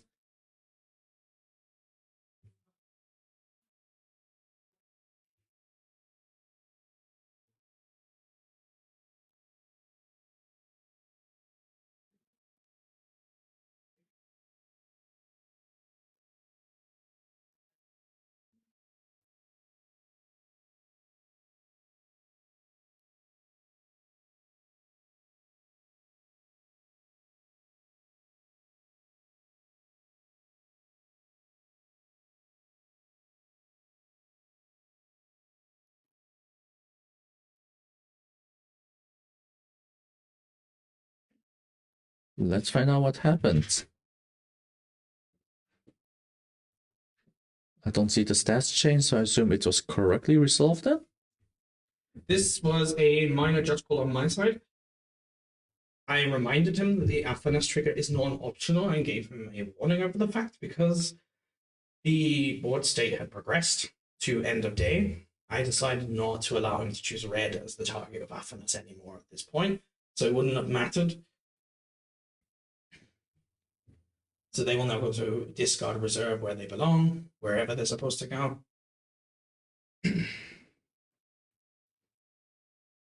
But now that the day has ended, it's too much of a difference for me to allow him to be able to choose red again. The day needed to not be over for red to still be a viable target. It's a minor thing. To me, it was still feeling at dusk because he just put down. Because Baba Yaga also needs to go down, he just put it away now. So basically, it's just at rest now. It's a minor thing. I need to be a little bit because Helping Hand is still there. Okay, they are now at noon. This is a new day. Tooth Fairy's lost is asleep. Pay 4, I guess. Thank you. There's another permanent. Is that an Axiom reprocessor? Thank you. I had to look up what the card was. It's just like, that picture doesn't ring a bell to me. See, I get the Tooth Fairy thing wrong, but I can think of an Axiom reprocessor out of faction. Hey, you're a Muna main, okay? Like this is not Okay. a card you see often, to be honest. No, it's not. So even I have to go and check what this is. At noon resupply. Noon resupply. Okay, so it's extra card draw. So it is just very much a Muna beatstick deck. So I'm expecting he's going to play the helping hand again this turn and not miss the trigger. Otherwise, I'll be very cross with him. Oh, speaking of that, I should advance. I need to flip. The red should end up, in theory, at +6 today, but due to... Oh, no, it might still end up at +6. I spoke way too soon. That is the mage answer, which is going to give him another +1 for a spell. So that red and that might now see a +3. And I'm already 2/2 to +3, +6 to its +3. So that's going to make it 8/8/8. That's a pretty big red. But why would you put all on red? Are you playing roulette? And yeah, why not? 50-50? Because you also want to advance on the other side. Although okay, yeah, but getting a 7 is a pretty hard now. You're trying to play up against a 5/7/7. Yeah. But let's have a look. What are they? To be fair, no, because she's fighting for earth, he's fighting for water, which are the two biggest stats on the Dracaena. Yeah. Oh, and there's another physical training. Physical training, which has been placed on the daughter of Idrisil, which was already big. This is just really just a Muna beatdown. This is Muna beatdown. That's now what, 997? He's gone for it. He's gone for the +3 in total. So yeah, the helping hand. Then the Athanas target. And then don't forget the Katagira and Mage Dancer. Don't forget the Katagira. Bro! No, okay, there, he pointed. Okay, he pointed. Okay. He was looking for a die. Okay. Okay, so is that the common? That might just... It's a common. Yeah. This is not the rare, so we can't target somebody else. It's only... it only targets itself. Still, that's a +5 on a red, so that's a 7/7/7 on priority plant and ocean. Oh, he ties in ocean at the moment. On that. So he still cannot advance. So he still can't advance, but she can. As for the other side, it's 5/7/7. Against a 3/3/3. Against a 3/3/3, and definitely blocked and advancing. At the moment, Muna is going to advance double and do a big squash.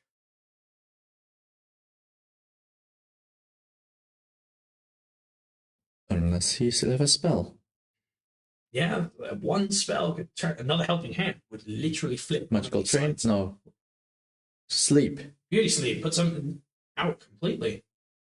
Ooh, clever move. And then put the +1 on red.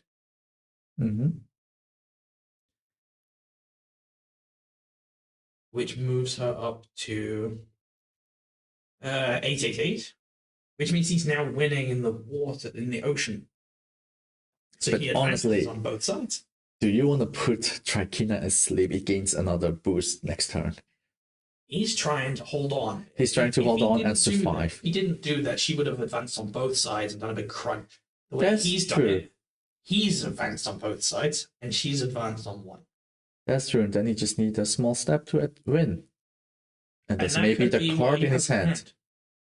Correct. He advances and she advances, and he just needs to cast Small Step Giant Leap. It's actually relatively clever play, and on top of all that, because Helping Hand removes fleeting, that is a 2-mana 8/8/8 next turn, ready to go.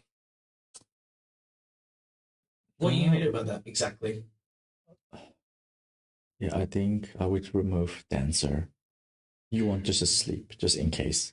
Yeah, okay. You need Beauty Sleep. Get rid of Dancer. Although he should wait because Gecko on Fire is a turn player, so she has to put away first. And that does influence your discard. What's the money on Small Step Giant Leap? GG. How many times have we heard it already today? We've seen it on stream once, and I've heard it from multiple players a few times, that Small Step Giant Leap has been doing damage today. It has taken casualties. But the fact that he didn't show it yet, No, why would you? I would That's too much. Oh, so you're that kind of player just gonna Bruh. torment your opponent. That's called dunking on your opponent, and I don't abide by it. Don't forget, I'm head judge. You play the game properly, you just pay your 8 or 6 mana, sorry, for a small step. This is 6 or 7. It's 6. 6, yeah.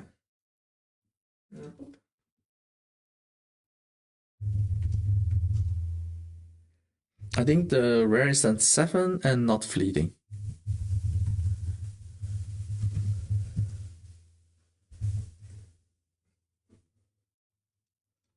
But since he has been digging for so long, so that oh no, she just put down the mana, so he was waiting. Will we see the small step? So that's now a pretty big little boy. And a resupply. And a resupply off of the Axiom reprocessor. Is that 3 cards in hand? Small step, giant leap. I put money on it. That's how much I'm betting he's got small step. Let's find out. 2. No, he's not going for it, so he can't have it. Otherwise, you just play it right now. Or he's Thank really God keeping we up put attention. money. Imagine. Thank God we didn't put any money on that. I appreciate that. Thanks, bro, for not using your power.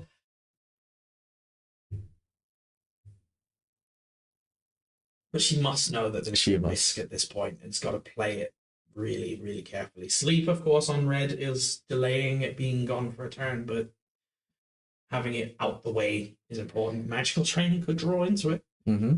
And another boost.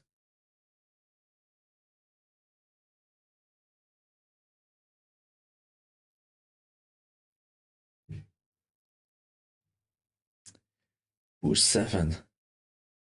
It still has fleeting, though. I don't. Yeah, there we go. Some people prefer to tilt their cards to indicate fleeting, as too many tokens can be frustrating with some players. This is the one indicator that we allow on stream. The rest must be token identified.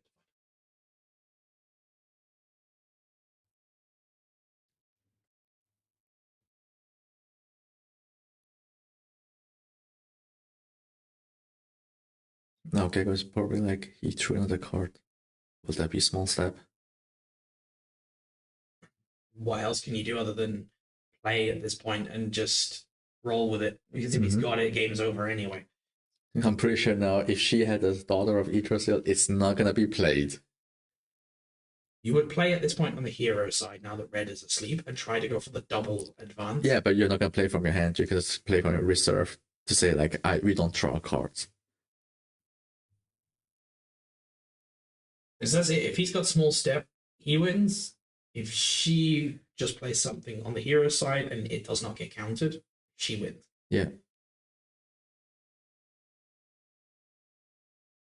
Isn't that the first character played? Yep, that's just pointing. Okay. Yeah. But she's, yeah, there we go. Oh.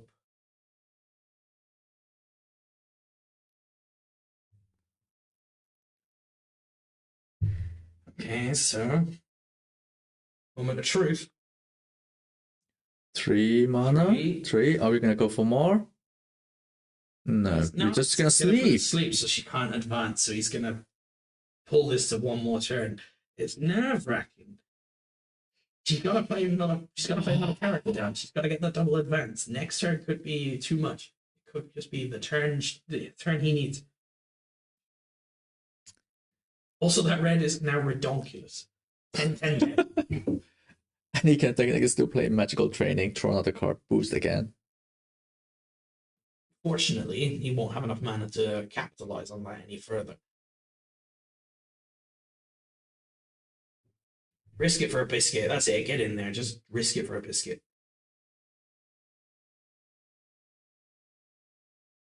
He's still got 4 mana. He's got to shut it off.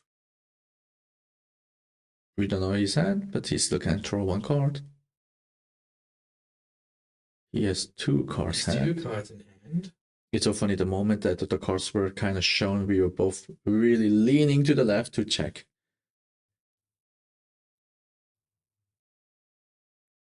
believe there's an actual name for that. I just can't remember it right now. You lean into the left, or you're playing a game where you're driving a car or flying something or whatever vehicle you have, and you sort of lean with it. 4 mana. Banishing Gate. Banishing Gate. Whoa, okay. So this is just discard target character or permanent, which is of course going to shut down the companion advance. At this point, she's got to have. What does she have for 2 mana that could be in hand? Kitsune, Muna Merchant, Sneezer's Room, Caregiver, and Muna Caregiver. That's it.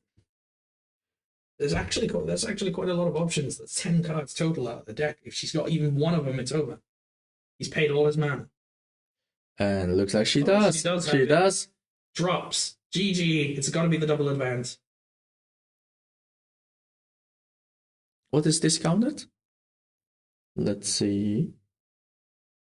Because Banishing Gate is just a 4 cost, so he played with 4. Yeah. That's it. That's it. That's the double advance from Muna. Muna Beat Stick comes out. The Banishing Gate is a 4. 4. There's a common version. He played 3 of them. And he had 4 mana left.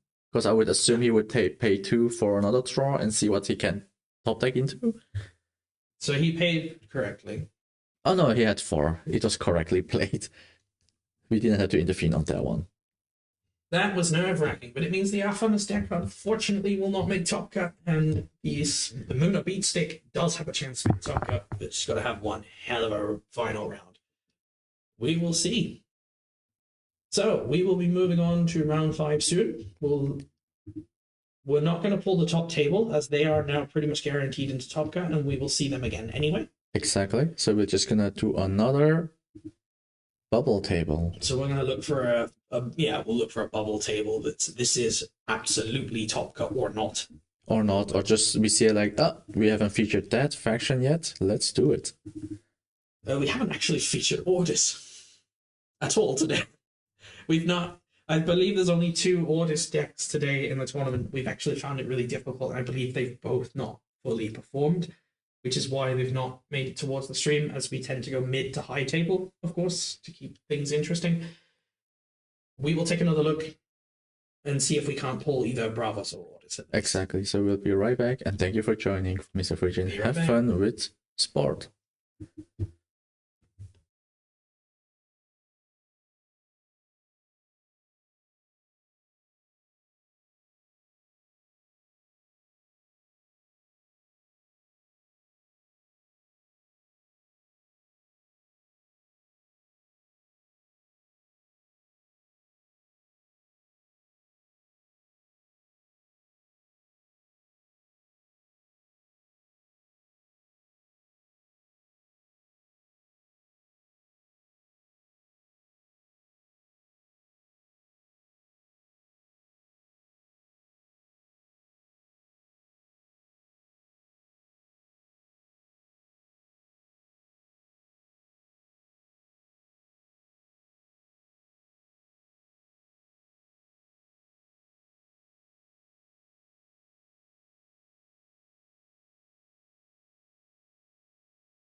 Welcome back. Now, as you can see, we are at round 5, which means we have another bubble table.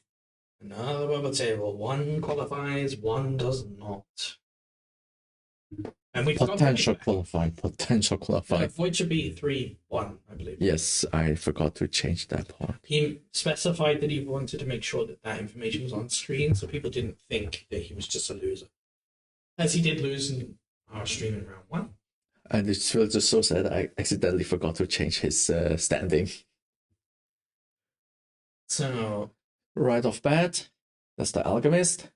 I'm just checking if there's anything special about this Athanos list, but as usual, we're mostly referring to uniques. There's a Sneezer Shrew unique. Ooh, that's interesting. Okay, yeah, I can understand it. It only has effects coming out of reserve, and it has two effects. They both trigger from reserve. You may discard a card from your reserve. If you do, I gain anchored. And you may put a card from your hand in reserve. If it's a spell, I gain one boost.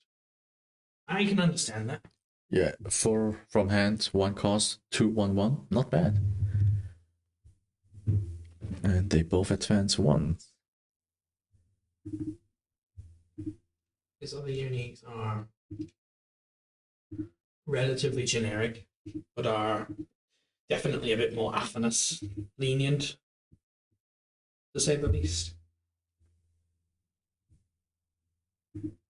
But let's see how things kick off here. And at 20-4, it's getting very dark in Germany already. I love winter. We didn't tell anybody about the snowstorming coming in the next hour or two. Spoiler alert. Yeah, spoiler alert. Good luck, everybody, with the snowstorm that's coming in an hour or two. We say snowstorm, it's going to be a light frosting, most likely. Most likely. We hope. Okay, then I should be good to go now. Yes. Yeah, sorry, once in a while I'll be a little bit quiet because I have to concentrate to change everything. That's why my co-host will do the talking on the meantime. I can talk forever. Most people don't like it. That's why I do YouTube. Your wife, you mean, or Wow, I don't know which one of these buttons I want to press, but which one? just go for it. There we go. We have first the Alchemist, and then it's the Magical Training. +1 boost for 1 mana. That's pretty cheap. Yeah, it's the usual opener, one of the many usual low-cost openers for Easmere decks in general. It's not surprising in the opening round you see the same moves often.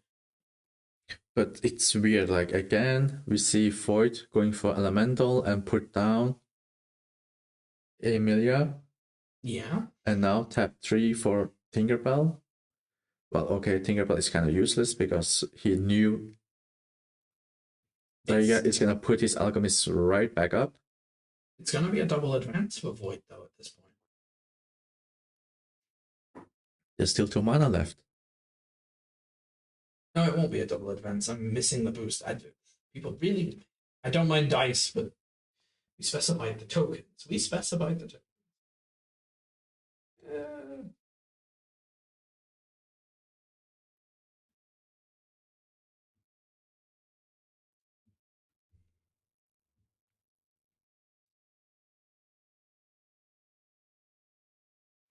Yeah, so there's the double advance from either side.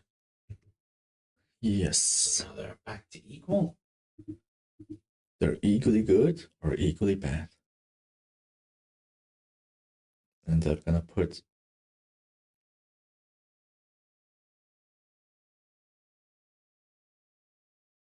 they're gonna put Void in an okay. His reserve is filled.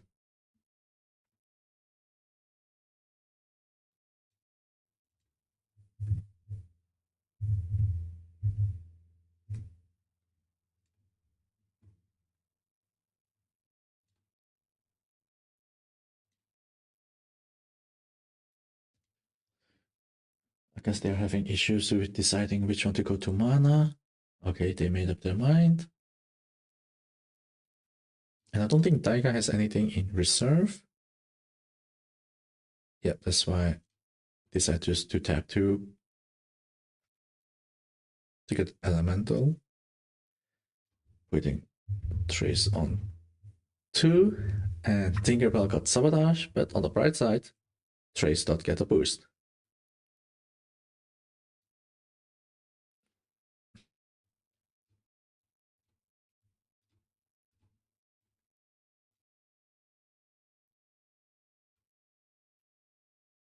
And there is the Lyra Chronicler 505.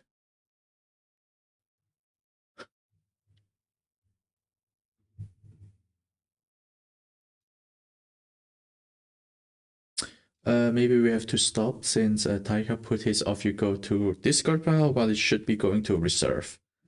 Second. We're gonna have to jump in between the game to prevent because that's not.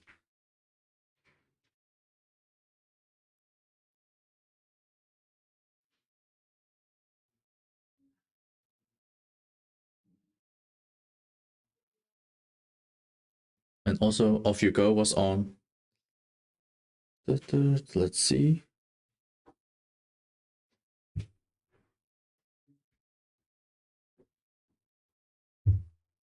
I had to check which Lyra Chronicles are like. Holy cow! It's at 4, so it doesn't make sense. Good catch. Good catch. And there's the advancement.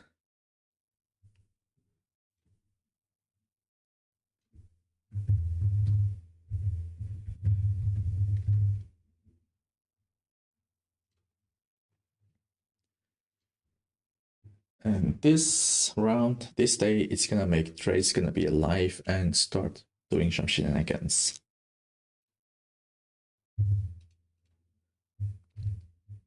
I mean, it's not up too bad because that means it's just day 4 now.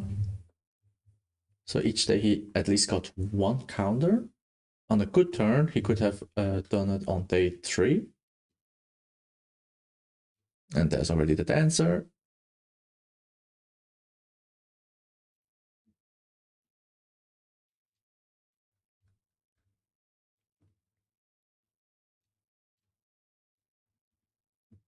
Unfortunately, I'm having to do some real quick edits and changes that I was not expecting to do in short notice. I'm sure my co-host has me for 2 minutes while I fix this. I think the dancer is giving Void some headache. He really had to rethink how to play. And he decided to play Dr. Frankenstein to push to 5 on Trace.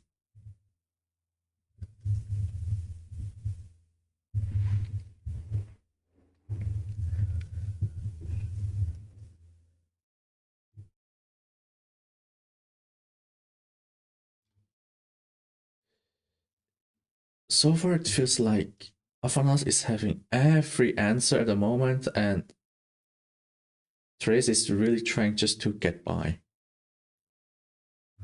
Finally, skill goes off, get to draw. And there is. Is that another Dr. Frankenstein? No, okay, Ada Lovelace. Okay. That would be far. That would be so bad. That would be so bad.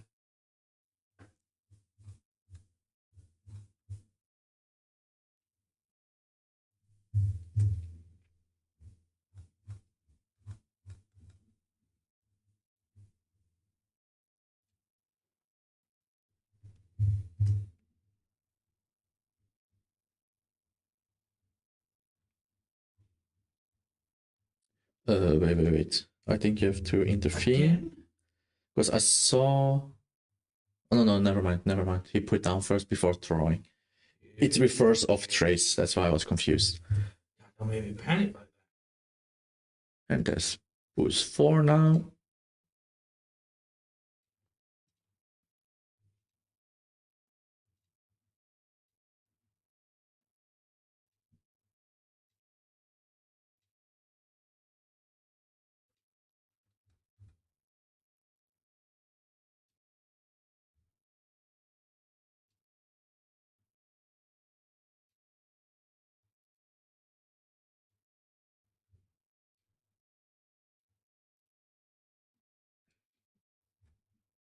resupply into a boom. I don't think he's gonna play that, although don't think so. He doesn't have the. He played one of boom. Interesting. One of boom, but just 3 Haven Powerful Bastion, so no jammer.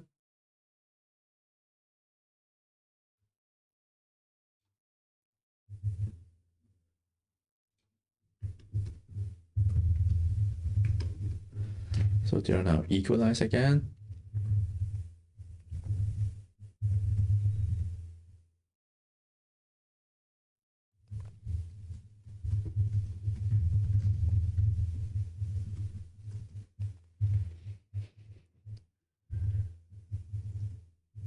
But now that Trace is live, I think Void can start taking for his Haven.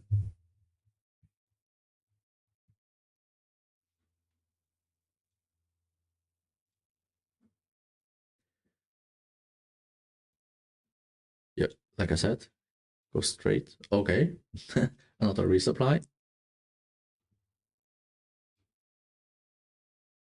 There is the first Haven, so I think we know what's next place gonna happen. It's always the same every time. Keep digging to Haven, and hopefully it's on time to win the game. And there's the dancer. Of course, you need a body so you can play the spells. But the problem is they are kind of equal on the adventure.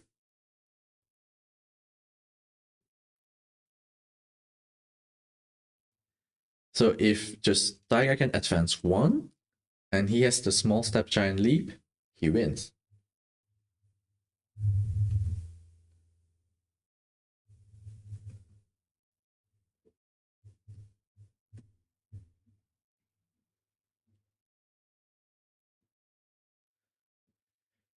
Oh my god, he's playing the card that I used to play, the meditation training. Don't know about that. Like, I kind of feel like it's a very good card, but it's kind of expensive when you have to play from your reserve. That's why you want the recursion. And Yeah. so far as I can see, he doesn't really have one, unless I mistook. There should be. No, I don't see it. My apologies, loyal viewers. I'm back to help commentate, and unfortunately, had to fix some things there to give us some exposure. Because Tales of End here deserves a follow and a subscription on Twitch. And also, I think I deserve a like and subscribe on YouTube. Shameless plug. We allow it. We'll allow it. It's only round 5 of Swiss. As we mentioned before, this is a do or die match. The winner of this should be top cut. And the loser is, of course, 3-2 and no longer able. Otherwise known as a bubble match in some circles.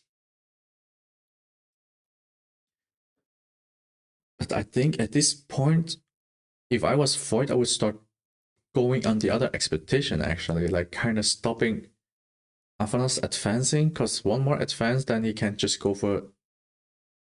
Oh no, he still have time. He still have time. There's still 2 spaces. They have to be right next to each other for small step giant leap. At this point, we're still within reason. They're a bit neck and neck, and it is coming down to the wire. I'd like to see an arena day at least once today. Get it in there. Well, compared to the previous stream we had the first game instantly with Lara Festival. Then the second we got Arena. No Lyra Festival at all today. No, not on stream. No, not at all, I believe. I don't believe there's any Lyra Festival. No, Suiki told me he Lara Festivaled. The game before stream. Oh, he did? Yes, he did. Okay. I'm not sure. Does Void have hand cards? Is he out? Yeah, he has 2. Hand cards. He's got the 2. So he's got his options. It's kind of nice that it's like he's listening in. He just like, does he have a hand cards? Like, bro, here, bro, 2. Okay. With Trace now completely online, he's definitely going to be able to ramp up a lot faster than Avanos should be able to. Yeah, exactly. That's why he got to dig into his Haven. So now he's kind of starting to explode. I think that's time. I think the time for Haven's long past. We're now 1 or 2 turns away from the finish. Yeah, but he got a Haven on time, so 1 Haven is on the field, so Oh, there is one haven. There's one haven. Okay, so it's just outside of. It's outside the screen. He got the Axiom's Salvager and then got into Haven. Haven got into the Foundry mechanic.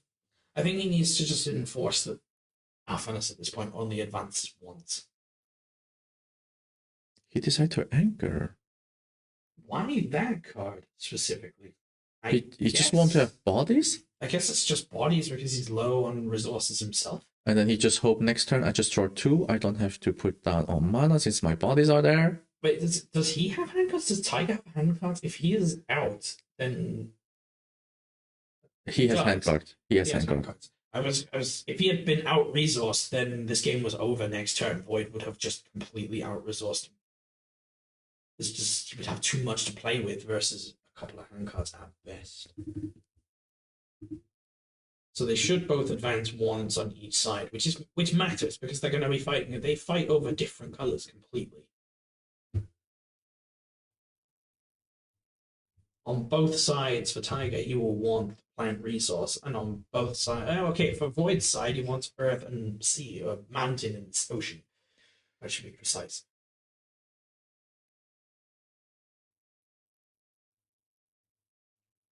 Well, now with the double anchor, it does look a little bit on Daya favor.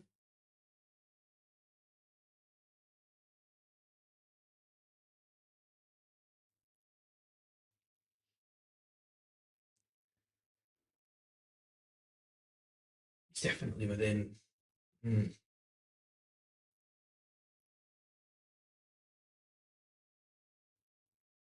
At this point, if Tiger is holding a small step giant, the objective is clear. Advance one more time on either side. And just don't let Void advance completely on both sides. Because then that's it. This game is done and dusted. And that's a threat you have to keep in mind when you're playing against Izmir in general, not just Arphanets. You have to keep in mind that that is a card that they all can play, and the game is over if they are next door to each other. And there's Baba for another draw.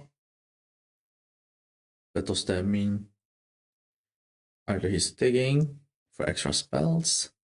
I would definitely, if I don't have Small Step Giant lead, with how close this game is, I would be Hail Mary passing. I would be digging and trying to get it. Because, yeah, of course. More resources is set up for the next round. Because you can see that he's going to trace and Ross him. At some point, use the effect, get more cards drawn, and if it goes to next turn, it happens again.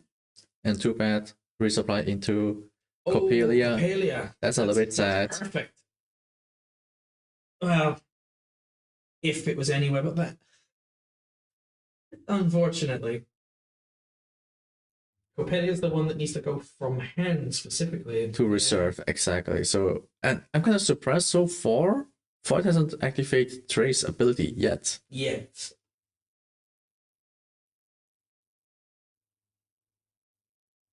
He's still got plenty of mana to do so, and as we expected, Tiger is going to ramp up on one side. Yeah.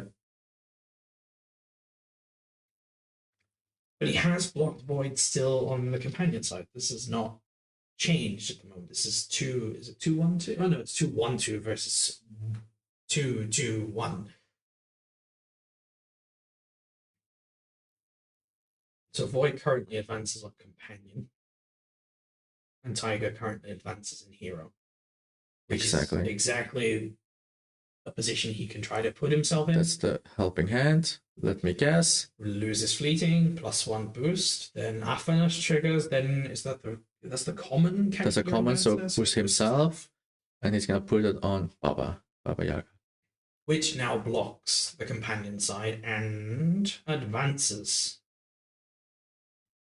But he has 3 mana left compared to, I think it's a 4 mana at least. It's 5. It's 5 mana. So we need to keep that in mind. We have to keep that definitely in mind. Now he's gonna use the ability. That's the unique. That's the 4-cost unique. The Chronicler. 1 boost for each card in reserve when played out. Or resupply. Has resupply on discard from reserve, and also is base stats 505. So it's already chunky from reserve. and gained 3 boosts in total. Thank you, Haven. So you get an 838. Chonky boy. Just because of the ability of Trace. Suddenly an 8, a That body is of 8 boost on the field. That is a massive swing in tempo for just 3 mana. That's exactly what you're looking for. He plays that specifically for this. And it's right on this element that the ER needs. So at this point, Void has completely thrown out the plan to just double advance. That's no longer going to happen. So you've got to keep. He can't let Void double advance. That's it. That's what he's got to prevent now. And then next turn, Small Step Giant Leap pulls it. Yeah, the thing is, like, Dig has 3 mana compared to Void 2. If he now gonna play Helping Hand, costing 2 mana. Yeah, that could be brutal. But then he still need to. What stats do they actually have? Wait, can I quickly calculate this? There's a 808. No, 8. Ocean, so we only care about that. So it's 6, 8, 10. Void has 1, 9. He has 9 at the moment. Oh, off you go. Off you go. That unique is going right back.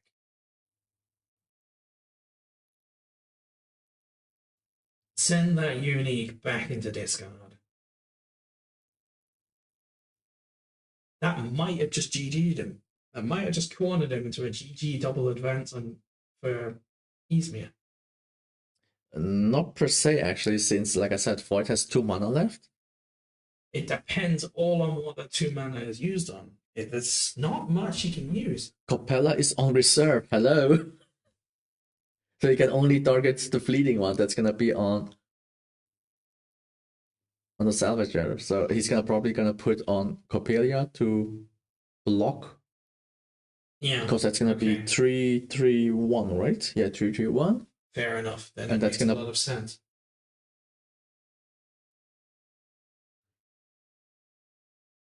Yeah, thank you. Gnomon shoot, like you said, unique is a 4 cost, so it cannot be targeted on off you go. At least not the common one. Thank you. Though I believe the rare is. I the rare was a 4. Assumed it was the rare. That is my mistake. It's rare to see off you go in rare in Alpha stack. Because you want different. All the bodies are rares that you want to play. Still getting used to this commentary thingy. Slip ups. 4-3-4. That's gonna be Baba Yaga at the moment. So if he would try to do that, then he still be blocked by Baba Yaga, so that cannot be played. Coppelia. That move only just proves that at this point you're really just trying to get with it. But then again, I still think he's blocked in the hero side because he can only advance with Ocean, and I believe he has 10 on Tiger's side versus 9.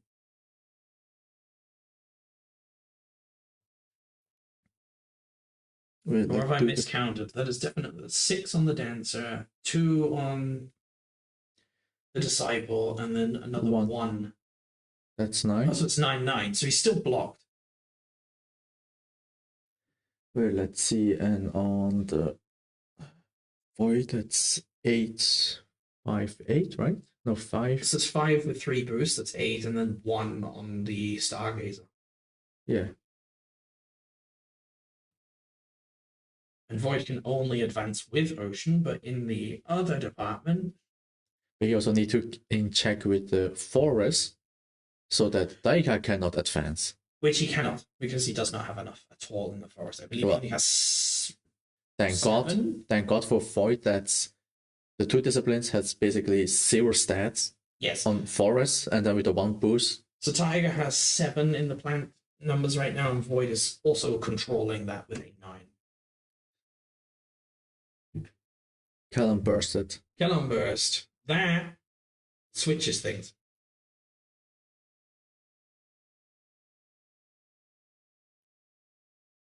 So now we're all the way back to square one, where they advance one side each, and Small Step Giant Leap. Yeah, is the finish. Assuming he has it in hand. Otherwise, this might be it. But was that the correct play to Callum burst the dancer? We are unsure if Beauty Sleep is in hand. We think it would be very beneficial if it was. No, he's all tap out.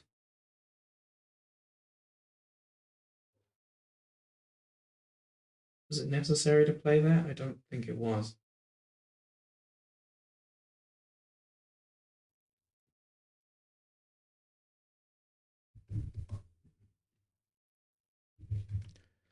Oh my god, we will. Oh my god, look at the reserve. Just reveal that he's got small step giant lead. Don't. What you mean? Earlier around, you're like, no, we have to play it wild.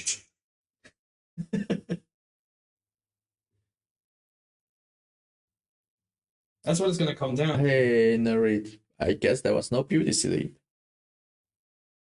What it's going to come down to. It's going to come down to the small step because It looks like they. No, he has one card hand, draw two. He still has to decide. Yeah, okay. That would be brutal now to show, like, here, I have a small step ready, okay? But I'd still let you decide. Yeah, Copelia is the right discard then. And he's also not starting, so he even gets to play the first card of the entire turn. He put one down in the mana. Interesting.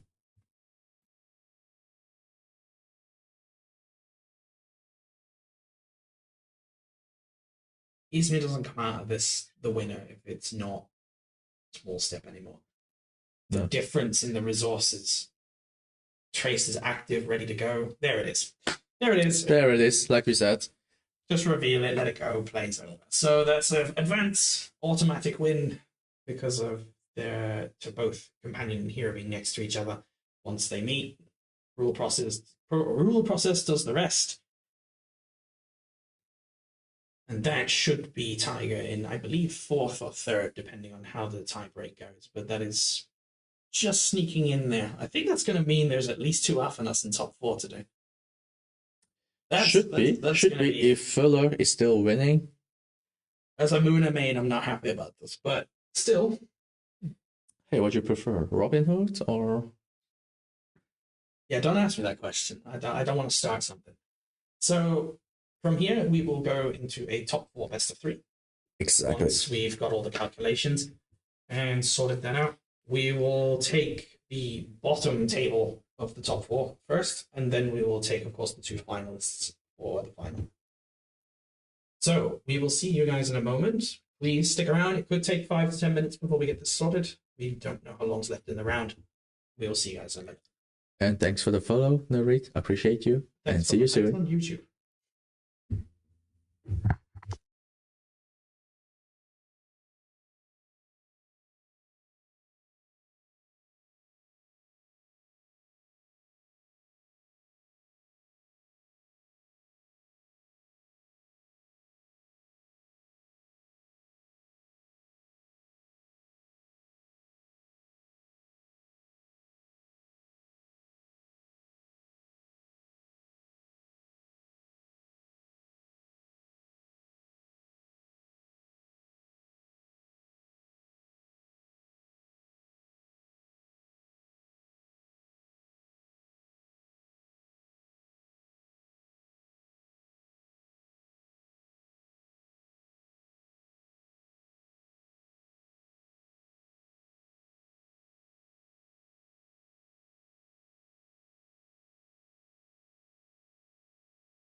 The top four. Oh my god, I was about to say finals. The top no, four. no, this is semi-finals, top four. Well, it is a final in a way, because like it's a mirror match. This is going to be a slog.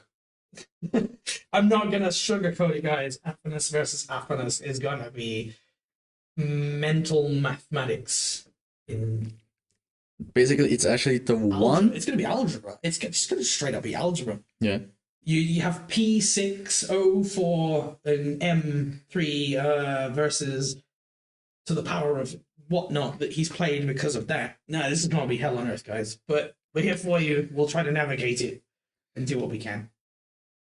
So they have begun. There goes my timer for the 50 minutes. This is best of 3 50 minutes, as denoted by the casual rules of competitive play. Looks like Fuller's gonna start first. Well, in this scenario, like, do you start first? Again, I think they roll. So they roll the dice for it, and it could be that Tiger won it and said, "Nah, you go first." Yeah, obviously, but I'm asking you. Would I go first? No. No. In a mirror match like this. This is a free after you if he won. But it might not matter for day one so much because there's not a lot you can do. You of course you're gonna. Both of them are gonna go running out the gates trying to get the first couple of advances for cheap. There's the Alice. We've seen this exactly in the last time we had Verlo on stream. He opened with Alice and just said, "Nope, that's mine. I'm advancing in hero." And for the next turn, I have the option to say after you. And that's it. They've both passed, and the advance begins. So this is going. This could be a lot faster than we anticipated. If they're just going to do that. If they're just going to do that. They don't draw any spells, only characters. So how does their stats stack up? So they play the same number of characters, the same number of spells. They both have 15 rares, 3 uniques, as is expected. I think the top four has a pretty much all complete decks. Maybe not the perfect uniques, but playable. Should actually point out that the top four is Axiom, 2 Izmirs, and a Muna. Right. Beatstick Muna. Beatstick Muna. Beatstick Muna. And we should also specify that due to this tournament being sponsored by Blackfire, there is an additional prize for each of the top faction players. And because Verlor and Tiger are both playing Izmir and are still fighting for the upper places, they're the last faction that has yet to play off for the hero prize. So this game is not just entry to the finals, it also determines who gets the hero prize or the faction prize. So and the honor, which was a good one. So it's the best Izmir player of the day, so to speak. So this one has double meaning, and that's why we thought this one would be a good top 4 match to put on. And during that turn, somehow Fuller was able to advance, and he's gonna get his helping hand back. Flamel, helping hand, staple. So far, it looks like sabotage. Okay, so no after you. No, but what are you gonna do? Yeah, I think he's gonna pass. It's not worth it to play helping hands now. And I don't think he's gonna have anything for 3 mana that can deal with the Flamel, so he's just gonna pass it. Yeah, it's another advance. But that does, I think Verlo then is, I think Verlo is technically 1 place ahead total. So it has slight advantage, but we know how quickly Athenas can ramp up once it's 6 mana. And also the thing is, they both are playing Small Step Giant Leap, but Valor plays a full playset. Is that true? Is it Verlo that plays the playset? He plays a full playset, yes. He does play the full playset. So that's 3 copies versus the 2. Fun stat, the number of games that have been ended by Small Step Giant Leap today is staggeringly higher than you would expect. Yeah. It has claimed some victims today, to say the least. So far, the festival has claimed 1 victim over the course of today's event. So far, apart from Robin Hood, Re-Errata, that was the most hated card, I think we can see the hype for the next hated card. Afanas and Senko or Small Step Giant Leap? What do you think? Both. Both is good. Well, at the moment, if I recall correctly, Small Step and Giant Leap, there is no out of faction rare. Right? Or am I mistaken? No, you're mistaken because all cards have All cards? an out of faction rare. You're mistaking uniques again, where spells and permanents don't have uniques at all. Have a guess who has the out of faction rare. Don't tell me Sly, bro. Go ahead, you do your research and go take a look. I'm gonna quick search. You'll be astounded when you look for it and you find out who it's got it. And why it's not seen anywhere except Izmir right now. Oh, it is Lyra. Yeah, exactly. So Okay, yeah, makes sense. See it played in Lyra. Yeah, we won't see it on Lyra. No.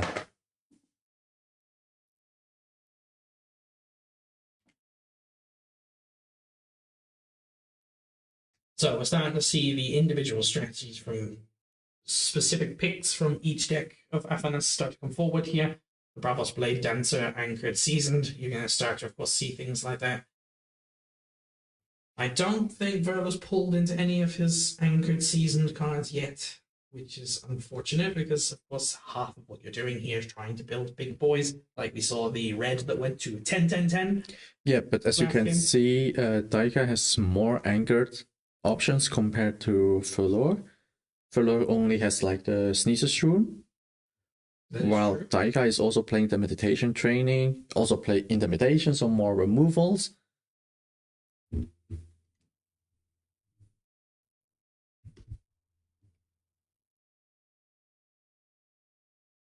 So advancing again, it's still 2 paces ahead now. I think he's gaining, or he's actually losing more ground, Tiger here.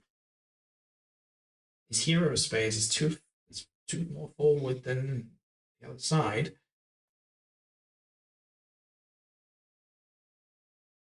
Furlough plays it safe, game 1 in hand. Looks like it. And we don't say that lightly. These are very strong decks, and we know how, at this point, how much to be 2 behind hurts already at the point where an Afanas deck starts rolling. And the worst part is, like, it's just 2 behind, but it feels such a big gap. Because that's effectively 2 turns. You have to block the other side and keep the companion token from also coming too close to it. There's a lot of turns to make up for here. At least 2. And just the 2 boosts because he plays Spycraft. And he got resupplied into Alice. Really? Did that Alice just go right? Oh. So there's a potential after you. There it is. It is. There it is. Use it for the after you and just go, yeah, now you have to play something else. And that's it. He's going to have this. He's going to have total control of this turn as well. And that's just not what you want to see when you're so far behind. This medical training again, which is going to trigger the common version of the Dancer's Boost. Which again, yeah. He decided to put both on him. He did. Both players were warned not to forget triggers today. We've had a lot of missing Afanas and Senka triggers. So, Baba Yaga. Yeah.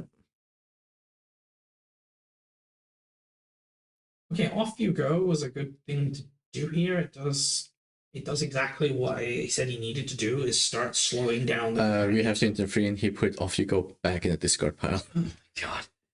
Again? Again. Straight went to the discard. I think he might have been playing another one and just got always mixed up, I guess. That's the only reason I can think of, actually, that he would put off you go.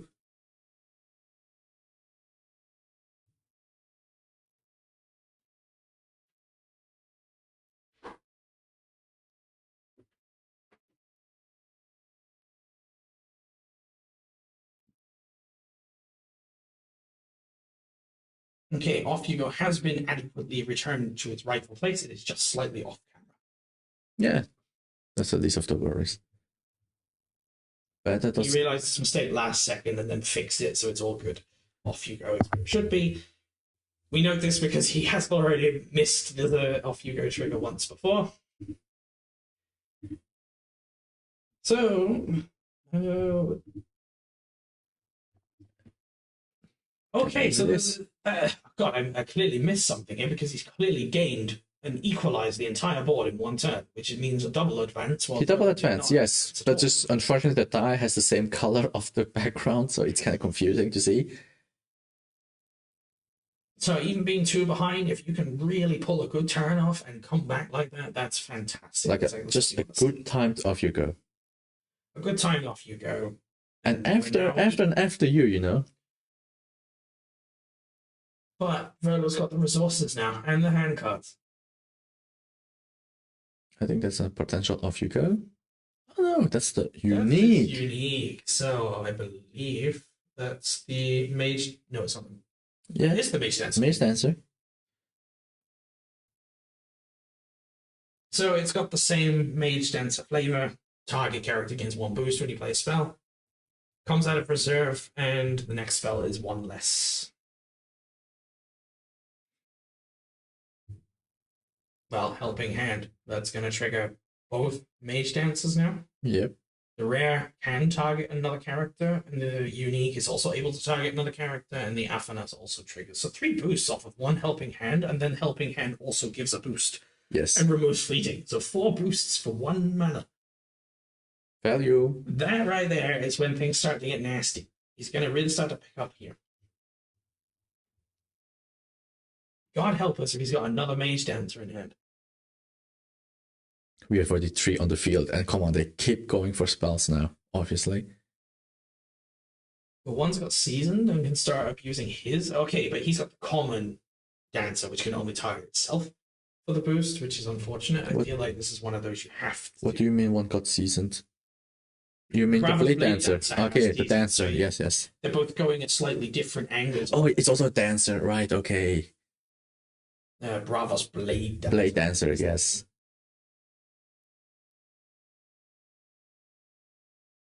Two for another helping hand. Helping hands. Which is once again +1, remove fleeting, +1 from Aphanas, +1 from both blade dancers that can target whoever they like. So basically 3 mana for 8 boosts. At this point, he's going to double advance. That's a lot of stats, but there is 5 over there on the blade dancer right now. 4. Dancers. Total is 5. Dancers. Mage dancer, blade dancer. Say that back and forth. Mage dancer, blade dancer. Mage, no. You can just say mage and blade. Mage and blade. And this is the dancing archetype. It's just been cleared for me. That's it.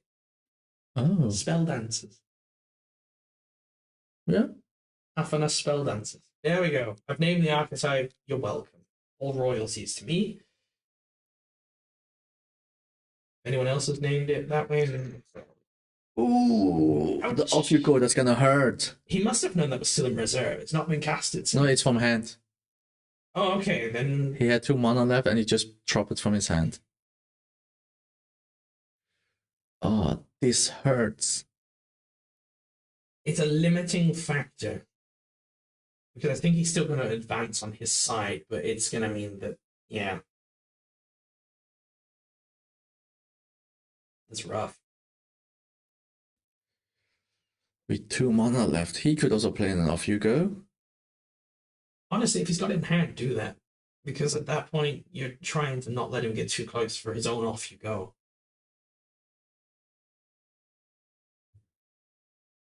I can't. Yeah, the cheek of it, really. It was so clever. Wait, let's see. So on Tega, he's double advanced, and off you go is going to take game 1 straight away if it's in hand. Oh my god, yes. This is going to be brutal. Off you go might claim another game to itself. Just reveal it from hand. Don't be brutal. Just reveal it. You've got 50 minutes for best of 3. Just reveal it and move to game 2. But you gotta say, I know. Taiga with a What a comeback, though. Nice comeback. The double off you go clutch that. The double off you go clutch that. And there's a difference, like he happens to throw the removals, and Fullock did not throw any removals. Like so far I've seen is only mostly helping hand, while Daya has been magical training, meditation training, and then off you go. Okay, he's playing it. Vanishing Gate. So that's gone. Great. He does not have the small step giant leap, though. That's now a fact.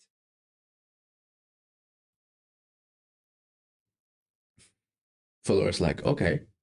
Second attempt.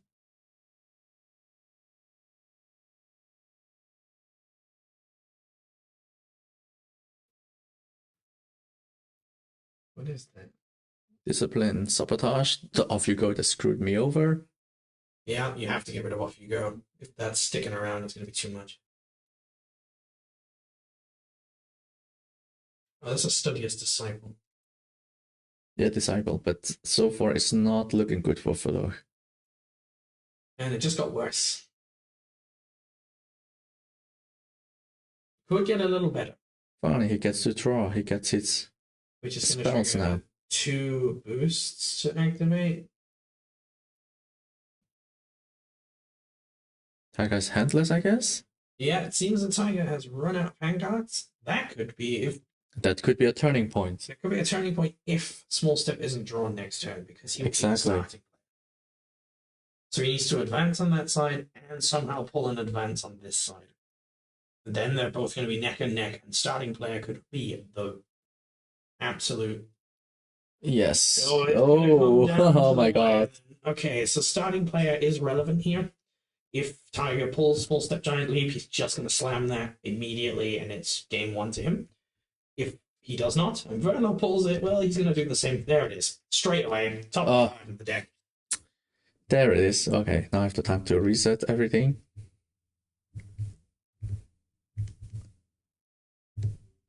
Game 1 to Tiger. Game 1 to Tiger. And Small Step Giant Leap claims another victim on stream, as well as in general for today. Well, to be fair, it's mirror match. It's mirror. It's gonna happen. It's one of those things where I still think I want to go play the Katagear. I'm assuming if it's gonna be a 3 games, I'm pretty sure all 3 games is gonna be win on that card. Quite likely.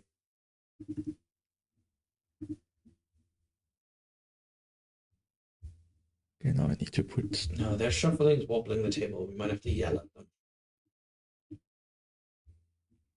That was the only thing we forgot to mention. We did forget.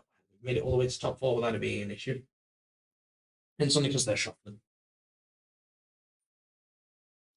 But what we saw, you were behind, doesn't matter. And even if then Verlo was pulled behind and also recovered, with the only downfall being top deck into an insta-win gun. Yes. If that had not been drawn by either of them, that was a tie for victory there and then. But the fun part will be if they would have been able to advance and go into arena, that makes a small step basically useless. Small step would be an absolute dead card in hand from then on, yeah. So that's gonna be so fun. And that would you cast it if you had 6 mana? It was your only card in hand, but it obviously not. For us and Senka. But 6 mana boost, man. You do it if it was your last card and it's all you had. You do it for the boost. I know, right? It was an impressive game. How Daya came back, snatched the victory. That is a very cheap one. Off you go. Oh my god, he has no body. He has to play straight the magical training. That's painful. Daya's gonna try to snatch both sides. That's gonna be painful if he didn't. Okay. He threw into a body. He threw something. He pulled a body. He pulled a body. Oh my god. Oh, that's the first time we've seen one of those slightly alternate tokens. These are not official.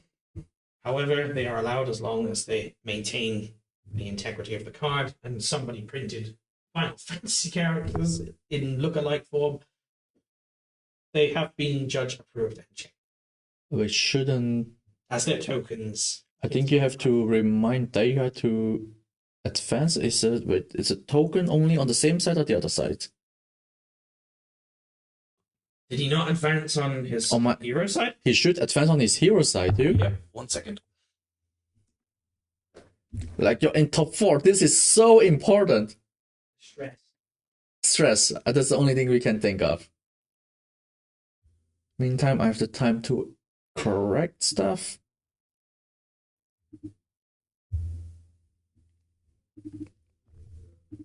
And looks like Fuller is able to capitalize with Flamel to get his magical training back.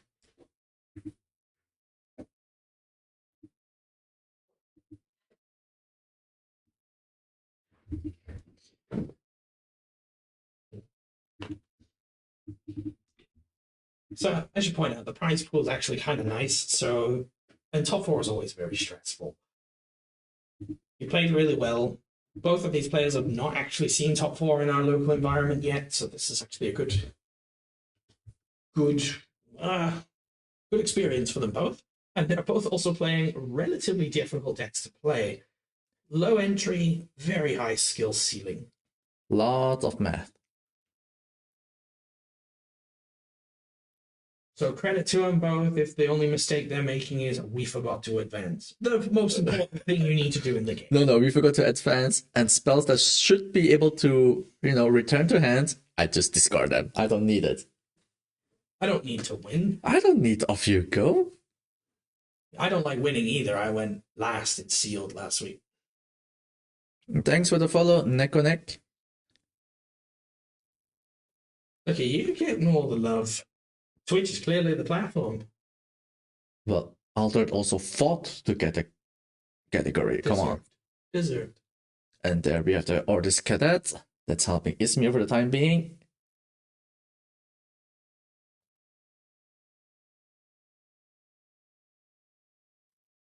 So, how's he going to come back from that? Oh, that's a unique Powerful Blade Dancer. I'm seasoned. Super special. And enters the field, target character gain 1 boost. Hand cost 2, reserve is 3. Stats are 0, 1, 2.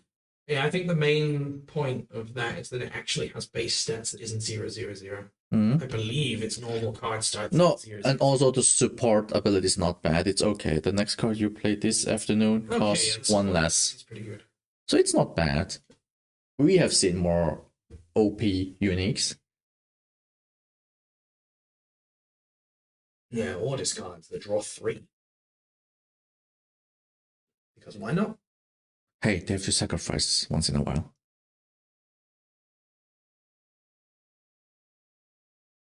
But it's always so fun to see. Early game, it's always like, okay, I take the hero side, you take the companion side. Then in the mid game, it's like, no, we're gonna fight now. Well, they are at this point neck and neck, as one has not moved on either side. And they keep knocking your camera. They want to break your technology, I promise you. Is it insured? Or are we going to have to charge them? We have to charge them. We're going to have to charge them. Don't worry, we just sell a few uniques. Not the Robin Hood one. Okay, now things are starting to switch up a bit. So Verlo has now picked up on his hero side, which means he has now won in... He has 1 in hand over his opponent, Tiger, but we've been in this situation before. We've been here. We've seen how quickly it can flip back over. Speaking of flip, I have to flip the Tommel cards, and let's see.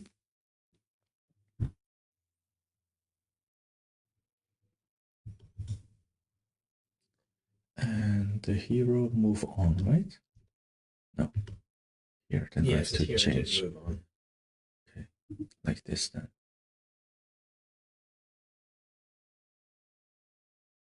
Oh, there is his companion. Okay, I was focusing where the hell is his companion from Tiger. It's not. It's just simply not moved. Yeah, but it's just the color was so the same. I'm like, sabotage. Okay, bye unique, I guess. Yeah, you don't want that sticking around. It's seasoned on it. Yeah. And that was one of his major advancement points for game 1. He used that. He used the blade down. Oh, there's the unique. There is another unique. I believe this one was not as relevant and was more Athanas focused. Yeah, it does nothing when played from the hand. It's 2/1/1. From reserve, you may discard a card from your reserve. If you do, I gain anchored. So it's Sneeze and a Shroom flavor. And then a second ability, you may put a card from your hand in reserve. If it's a spell, I gain 1 boost. So that is the more Athanas lenient ability. It's just so weird. Play from hand, not getting anger. It's very unlike Sneeze or Shroom, but it's an Athanas card.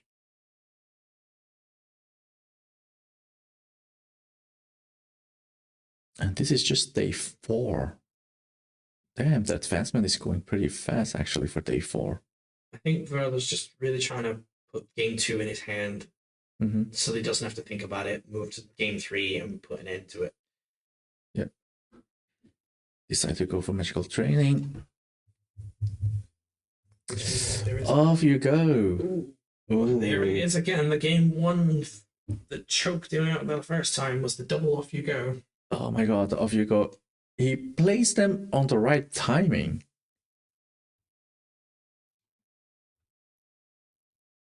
That's not me just trying to grab the timeout rules again on game 3, because there's a possibility now that I just need to go and check it. That's 2-2-1 against 2-1-1.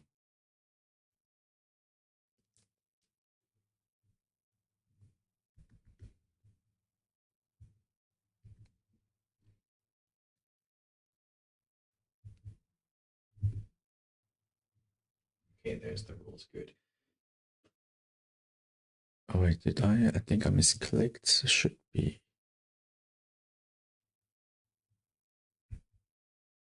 Yeah. Okay, so with Verla still 1 in hand, it's not terrifying that Off You Go has done that much damage. Yeah, it was actually good that he's still playing the Artist Cadets, causing him to be able to advance at the hero side. This means companion side. You're trying to see if that's an Off You Go. His final card on the left-hand side might be an Off You Go or a Banishing Gate. I'm not sure. Off You Go. Small Step, Giant Leap, I mean. And there we have the reserve. Is he gonna put 1 away? We're just gonna give it. Is that intimidation? Yeah. He's gonna use the boost first. This is gonna boost. Athanas is gonna give it another one. No, why? He's using the Sneezer's Room ability. I see a spell. I assume it's casted. It's Athanas.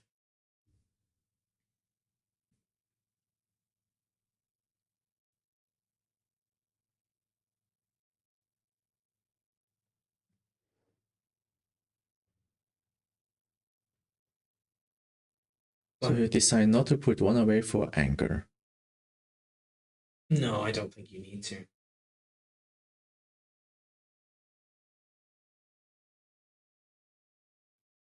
Okay, yeah. Sabotage. Sabotaging the card that's good that the discard pile is also out camera range. Yeah. So we didn't see what has disappeared, unfortunately. Okay, that is going to be intimidation, which is going to boost him. It's like, it's okay. I have nothing in reserve. Sabotage me again. I'm fine. I think the issue is the Tiger's resource starved. I think his hand card count is done. Yeah. Okay, Baba Yaga, which means card draw. Oh my god, there's another helping hand. He had to pass with 3 mana open. I think that's going to be it. If he's out of resources, that's game in hand. Off you go. There's the brutal. There's a brutal. And is he gonna showcase it that I have it? So that's the 1 advance. And then, And then he's starting player, so he just shows the card and ends game 2. What a game. So the time on the clock is still running at 21 minutes. That's plenty of time for game 3. So this is unlikely to go to the tiebreak. But this is now a 1-1. And Off You Go, as we predicted, claims the game. Small step, you mean? Yeah, I keep saying off you go because they keep using it.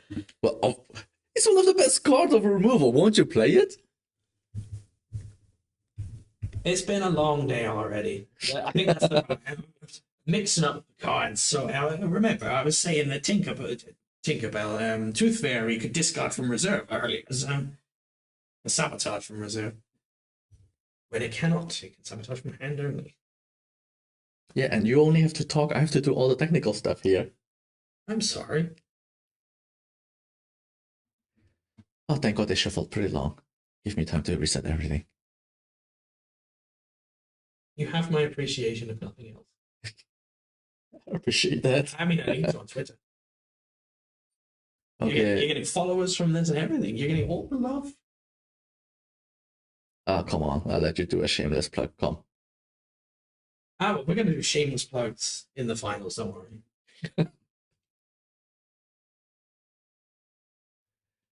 So, Phil's gonna go first.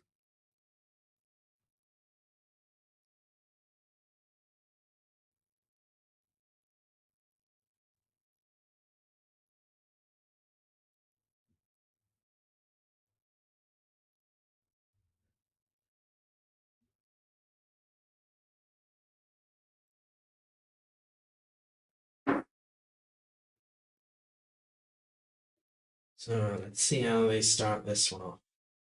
The usual 3 mana. Usual 3 mana push. 3 mana. Baba Yaga. Yep. Pretty standard. Hand control first. That's probably the better opening. It's typical Alice. That looks familiar. Yeah, I can't complain, except Merlo played the rare, which means he's going to get this effect over again. That is true.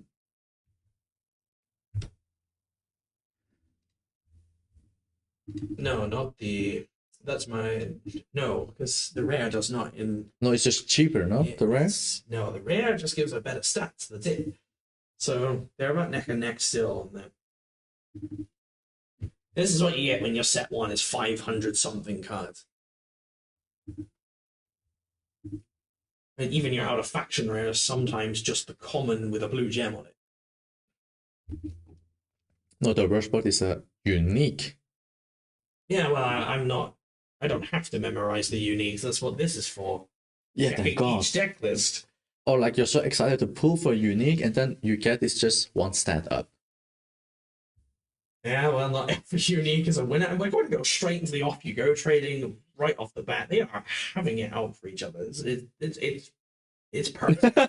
Okay, amazing. It's personal. Now it's personal. I don't think anybody's advancing today because they're both out of mana. Oh my God, amazing. So far, the play has been identical.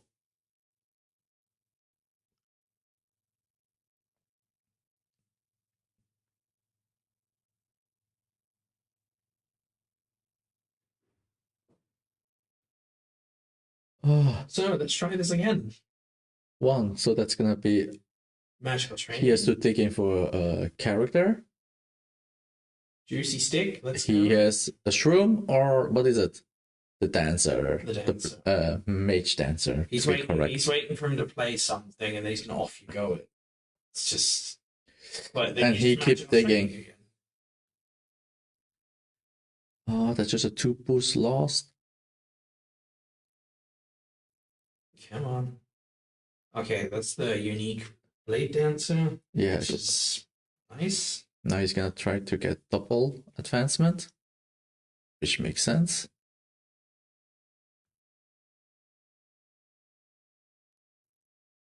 What's gonna happen here?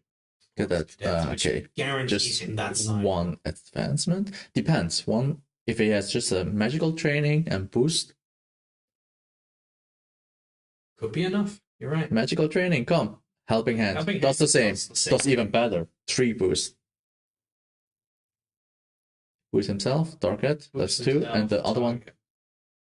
Target. That one is seasoned, so I would go for that one, I guess. Yeah, that's a double advancement.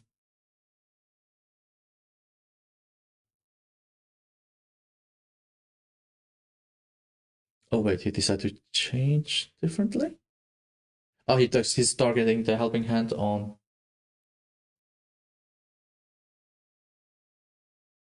Powerful's Blade Dancer then. Yeah. Yeah. Yeah, that's the only logical that I can see. But I'm not sure why that blocked Verlo's advancement. Because the cadet has 1-0 in water. But Verlo has the starting tile.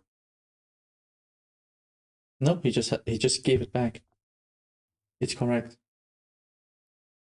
Didn't he have 3 in the top 2? What, sorry? He should have had. If anybody is still watching to confirm that in the chat, I feel like he should have advanced there, but I might have not. No, cadet is 1-1-0 with a token 1-1-1. That's 2-2-1. Okay, so it was 2-2-1, right? I was thinking he had 3 and I was lost somewhere. And then that's why Taiga was like, I need the extra boost. Oh, miscalculation. 1 is enough. Technically, you shouldn't have been allowed to change that once you've declared, but technically, but we don't have audio here, and if opponent is allowing it. Now it looks like the other side has no characters anymore. He burns out trying to get. He's all tap out, so this is a good chance for Feller to get some momentum. With a Sneezer Shroom, you can't go wrong. Yeah. That's a double advancement. Which puts Verlo back ahead again. No, they're equal even. They are same distance. They're same. Well, he equalized it again, so that's good, and he gets to start. That is a small step giant leap in the middle of his hand. He has it on hand, so just keep that in mind. We know that he now has it, and it will not touching the mana. So Caesar Shroom is going to boost itself from the noon trigger.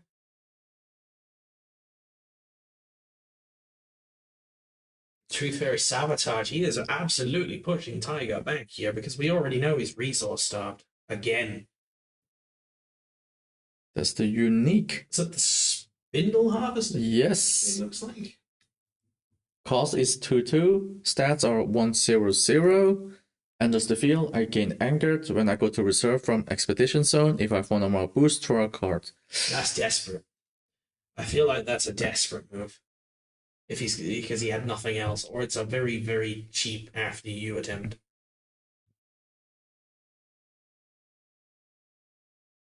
Yeah, he's gonna start getting us somewhere. Yeah. It was not really a after you attempt, it's just like I have a body, I just play it. You can cast Helping Hand again either way. I put another 2 boosts up and. Oh my god, so Furlough was debating to go for Banishing Gate because he was tapping 4. Wait, 4 can also be Flamel. Keep in mind he has Magical Training and Off You Go visible in reserve. Yeah. He's got options. He has options. Oh yeah, right. He can also just go for Off You Go. Magical Training keeps him ahead. Way ahead. And the boost he goes for. Of course.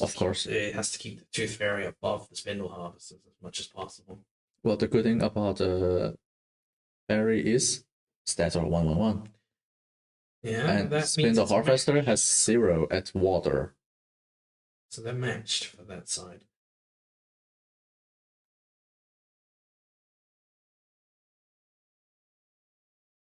If he doesn't have another body, he's in trouble.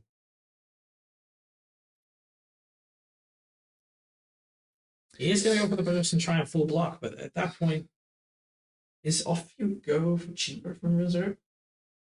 It is not. It's way more expensive. It's 4. It's 4. Definitely not. It's super expensive. Oh, and there's Helping Hand as well. So that is a 2. That brings them up to 4, which again matches the ocean. It's still not enough. They will be blocked on that side. Off You Go. And there's the Off You Go from hand. And he has 1 hand card still on top. So he is a little resource rushed, but it's fine for now.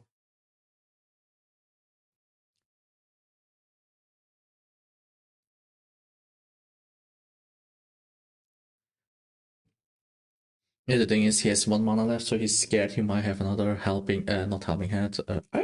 Helping Hand maybe, or Magical Helping Training. Hand, magical training, and that's it. Yeah, he's going to target the Tooth Fairy, which I don't know if that's the right move, because that puts it in reserve, and that means he's fine with that, I guess. If he's got anything that can put that back in hand, then that off you go is gone. Yeah, he's fine. Like we advance each one. I'm okay with this.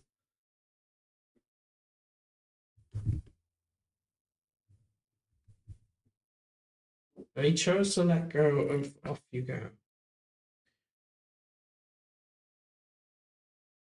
Off you go, and the other character. Oh, he had 5. That's what I mean. Verla is not begging for material here. He's got a lot to work with. And his hand is still reasonable big for having so much in reserve. He's casted a magical training at least 3 times this game already. Yeah, that's true. Yeah, hand reserve. And we know one of those cards is the game-ending small step giant leap. Yeah. That's why Taiga could not allow Fuller to advance on both sides. Baba Yaga. Draw. Unless I'm mistaken, Tiger did not discard for mana this turn, meaning he really is struggling for hand cards now. Yeah, I was also checking his mana. I was like, didn't make sense. So that Sneasel Shroom coming back. And the Tomo card is now fleeting.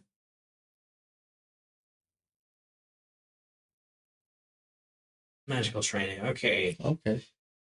Still not good for Tiger at this point. 1. That's a. There's his unique Mage Dancer. 2. That's a 2 cost.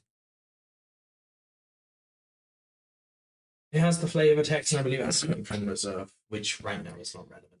It's not relevant. It's just 1 spell cost 1 less. The unique comes with the rare version of the dancer's effect, so it can target another character. Which does not matter, it's just been intimidated back to hand.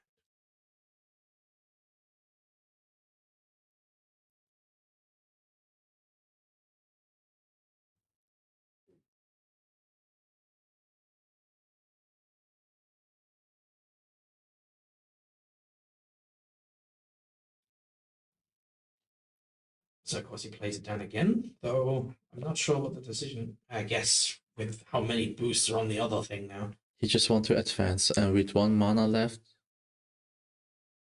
he's gonna probably say pass now. Helping Hand, remove fleeting, 2. Gain a boost. 3 boost potential. He's put 1 from Helping Hand, and he's put, okay. Yeah, all on Shroom. Okay. Of course, it's angered. So he did advance, so did Tiger at this point, which means they are still neck and neck and still looking for that small step giant leap win. Something important is I need to see who is going to have the starting token. Is Tiger the star player now? Or have they not swapped yet? No, they're swapping. This is really, really bad for Virgo, actually. He's going to have to make sure the Tiger doesn't advance. Not if with the starting token going back to the next turn. That's something you cannot avoid, so you can only stop advancing. I think also that's the reason why so far we didn't see too much removal from Fuller. I think he's saving for this moment now. And that Sneasel Shroom being as strong as it is a strong starting point to either advance, double advance, or keep Tiger from doing so. And that's a very effective after you kind of play, a cheap way of saying, okay, off you go.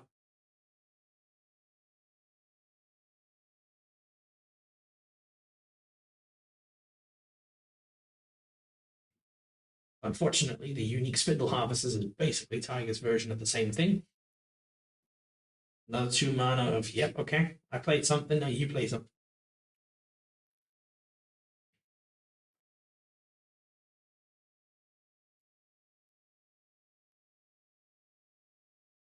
Is it Discipline?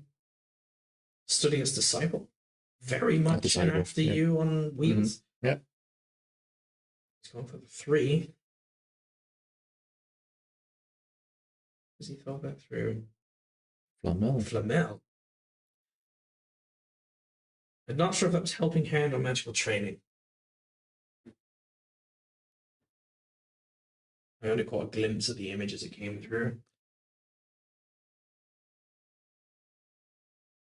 I think Tiger's Wait, just... did he pay enough mana for it?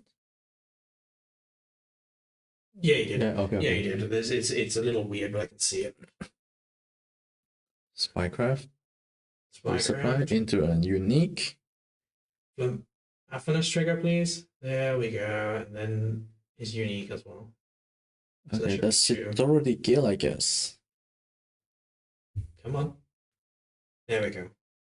He's remembering, all good. So he put 1 on the Sneezer Shroom to bring it up to +4, and then put 1 on the...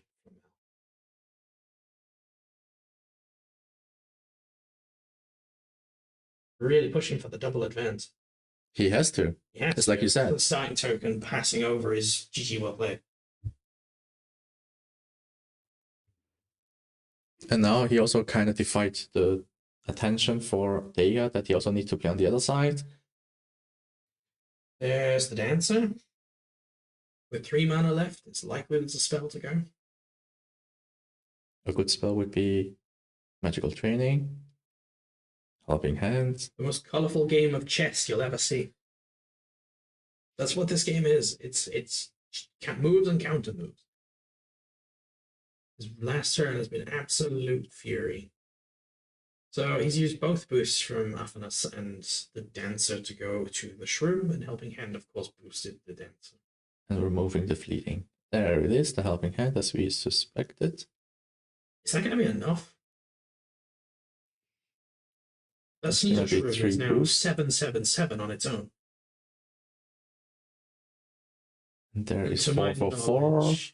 It's 4/4/4 plus 1/2/2. 1/2/2. So 5/7/7. Another Helping Hand. Another Helping Hand. Yep. He's going to push everything there. Although, still 2 mana. 2 mana. If that's an off you go. That is also a big Shroom. That is now an 11. All the way. A Helping Hand. Yeah, it's a sweet. Not enough. No, I don't think so. Like, wait, how? That's 7 6. 7. That's 7/7/7 plus 2 on the bottom too. That's a 7/7 and 7/9/9 versus an 11 all the way down. That's the double advance win. Wow. So we have a King of Izmir. We have the King of Izmir and our first finalist that we know of. We will be checking in a moment to double check where the other game stands and prepare for the finals. The final then will be Izmir versus Axiom or Muna. We are not sure yet. Muna beatdown or pretty standard Axiom, right? Yeah, pretty standard low cost Axiom. Yeah. However, he was the undefeated player of the day. That is true. Axiom list. So we had him on stream earlier. We're excited to get him on again. Here we go for the finals, guys. See you soon. See you in a moment.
And here we are, final.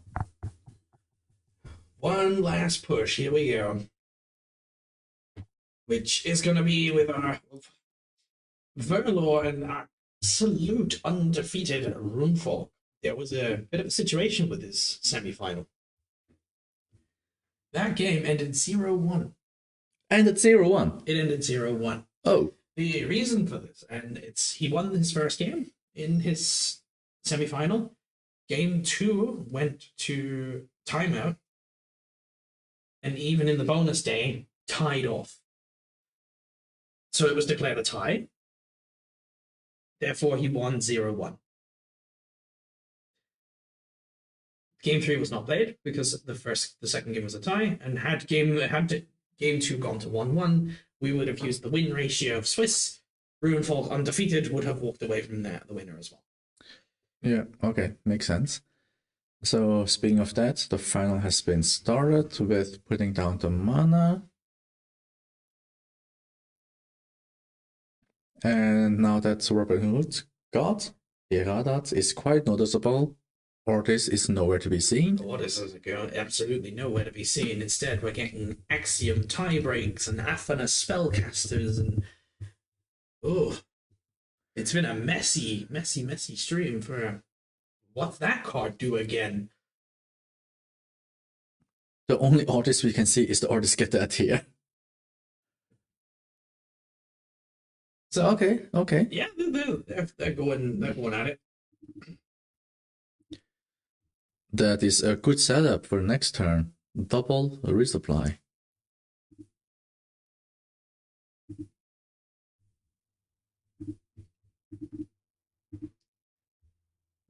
I think this is going to be a tough game for both players. Runefolk has the confidence of walking into this completely undefeated.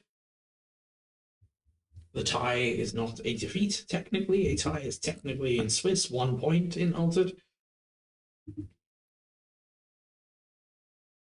Unlike some other games where a tie is nothing, or worse than a loss in certain cases. Looking at you, certain card games that do that. Verlor's only taken the one major loss in Swiss, and then he took a 1 loss in semi-finals, we've seen. So he's also doing really well. Both are at the top of their game right now, and Runefolk, he's known as relatively unlucky. He's missed top cut by by literally a tiebreak, like 3 times. 3 times. Looks like 4th time is a charm. This is the 3rd or 4th attempt to make top cut with us in our local environment, and it's his first time in the top cut as a result, and his skill is clearly defined here. But it's also like his first time playing with Axiom, because I remember seeing him always mostly playing with Muna. Yeah, I believe he doesn't have too much preference. He plays what he thinks is good. He plays what's good, what's going to get around, and now with Robin Hood gone, I guess he put some faith in the fact that he's going to need low ramping cards against the spellcasting Athanas. Yep. We've seen it work. We've also seen it not work today.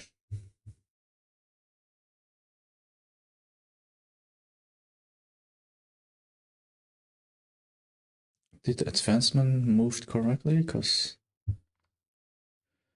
I guess so, since they didn't change.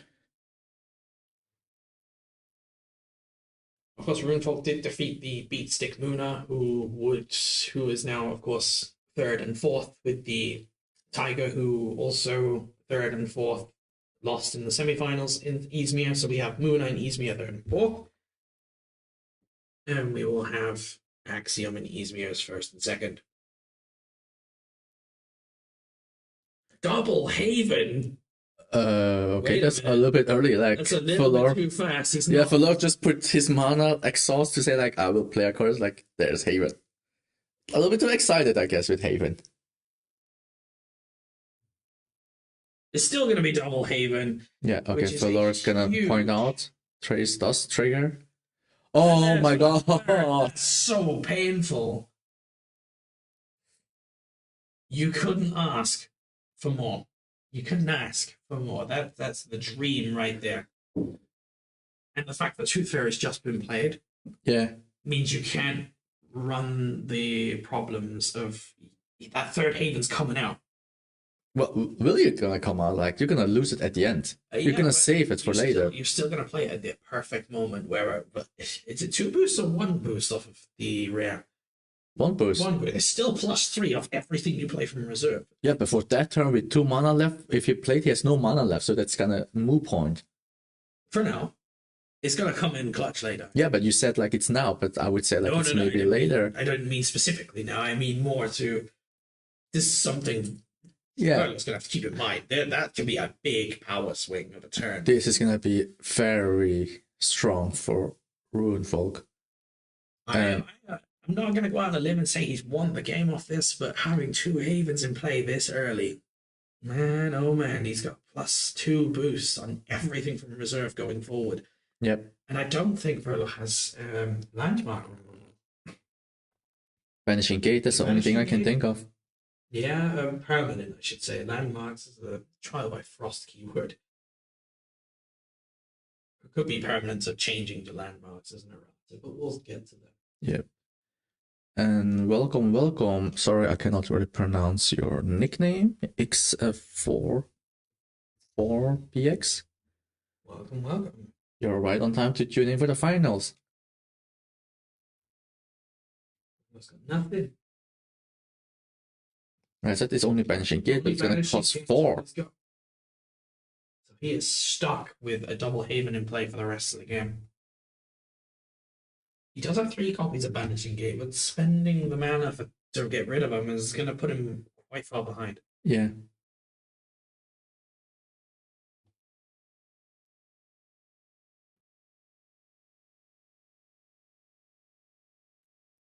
The only thing he can try and match it with is getting his Katakir and dances down to try and match the pacing of the Havens, but the Havens are always there, the dances are not. Unless you play Helping Hand a lot. Then you really have to recycle the whole time. Like, then you really have to get your Flamel on the right timing and enough mana for all of these stuffs. I think this is going to come down to whether or not he can efficiently get his Off You Goes And I just saw and his Helping Hands. Fuller put down a Shroom in the mana. He knows it's not going to help him at this No, point. not this point. No. 2 boosts plus triggered ability, draw. Oh, it makes And me then, feel- of course, now Trace is alive. The Trace is alive. That makes the Haven even more consistent. We are just Day 4. This was a very quick progress. I will point out that Verlo is actually 1 ahead. This probably won't keep up unless he puts the pressure on and tries to outrun him, and then just Off You Goes for the finish. He did it again. Off you go. Small step, giant leap. God. Well, it's off you go to your opponent. Like, So, off you yeah, go, off you're you gone. go. You're done. Off I go. Small step, giant leap through to the victory. Trace ability, draw, and put 1 Content. I've been down. doing that all day, guys. I don't know what it is. I just can't get my head. Oh my god, another Ada Lovelace. The sheer ramp potential here is going to be pretty nasty. And there's the unique. That's the believe Kellen Kellen Elemental. Which all it does is you can put a card from hand into reserve, which you want when it's played from hand, but Why did you put it to reserve, actually? what's that from an effect? He has played his 3rd Haven. I will point that out. That 3rd Haven is up. He's going for a power turn. I'm trying to do the math. Like, he paid 2 for Ada? Yeah. But yeah, since Fuller didn't say anything, so I assume everything is correctly played. Got rid of Ada, but there's still the unique there. There's a double elemental over there. One of them is I unique. guess the Haven did resupply, I suppose. Yeah, but he used to resupply before putting down the Haven. But yeah.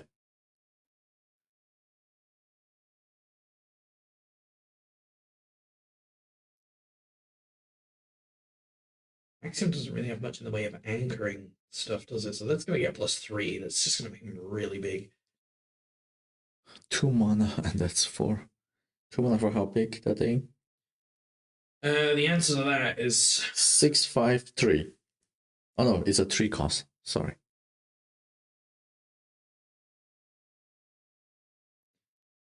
that's a double advance, which puts Runefolk ahead one as a result instead of behind one.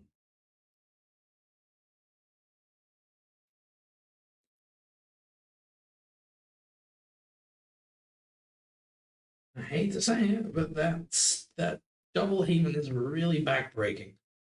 Really backbreaking. But this is just a game 1, okay? Like, there will be. There's no way he's going to Second get it game. again today in a best of 3, is it? I don't know, like I played one a few times with Axiom, and if you don't see it, it's kind of difficult to even out. There is the balancer. That right there allows Verlo to sort of put himself back in. That's the rare even, so it doesn't force target himself, which is at least something. That's what we want to see is him play the Sneezer Shroom and stack that up as quickly as possible. Preferably with the helping hand. And he probably will gonna go to get a draw as well. Because he need to refill his hand.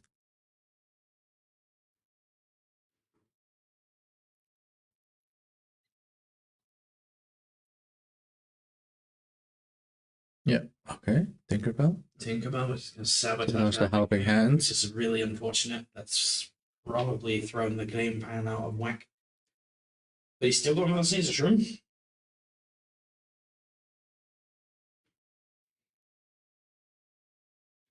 So that's not going to do anything other than just exist. Yep, Of and course, just gain 2 boosts as a result.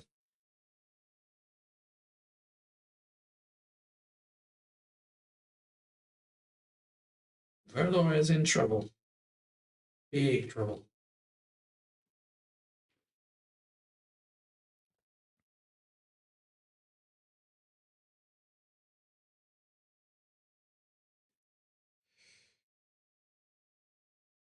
with 1 card hand, no reserves. Off you go. Okay, so that's going to slow him down. That's Yeah. at least something. And the spell casting there gives him the +1/+1. Is that going to be enough for Sneezer Shroom to advance still then? Is that what he's going for? But why did he decide to put 1 boost on Mage Dancer? I think that's a stress of the moment mistake. Yeah, because you would put on You would put Sneezer's both Room of to them. get the anchor to have more value. But yeah, it's probably finals. What we call a misplay, of course.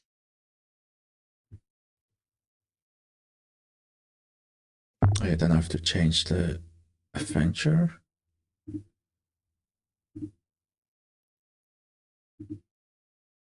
No, you've also moved the companions the wrong way around.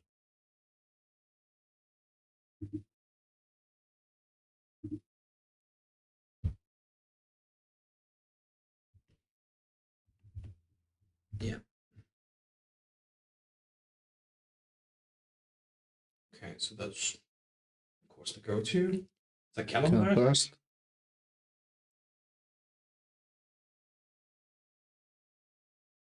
It's in your hand. You got to still have something. Off you go. Off you go. Prevents the advance. And 1 boost to the Sneezer Shroom.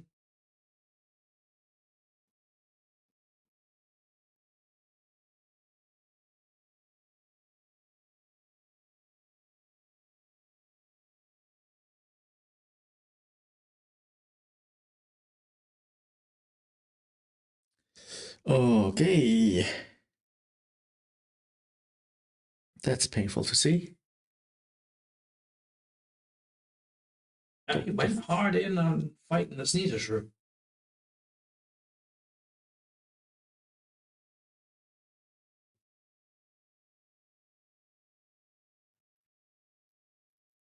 Tough call, tough call. Depending on what we pass. Pass. Well, luckily for Verlor, he does not have to deal with a small step giant leap in Axiom. Luckily. But Double Haven, it's not looking good. Double Haven and at least what's in reserve right now is Kellon Cylinder, which isn't too much of an advantage. It's not going to do too much anymore.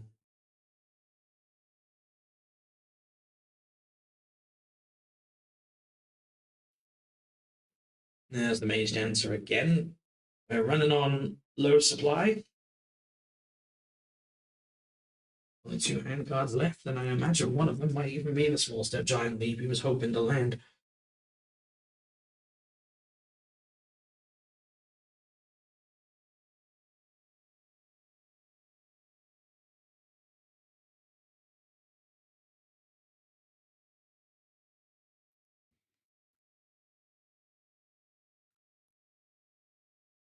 There we go.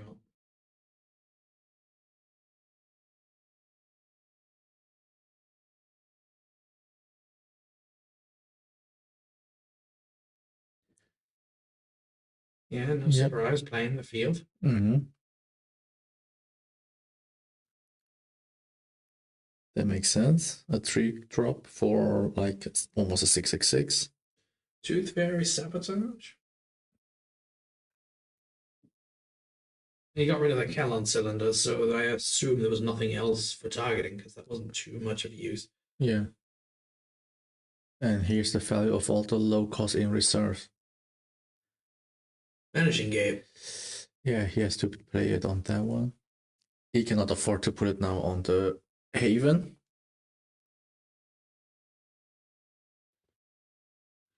I think that's game 1. Yep, that is game 1.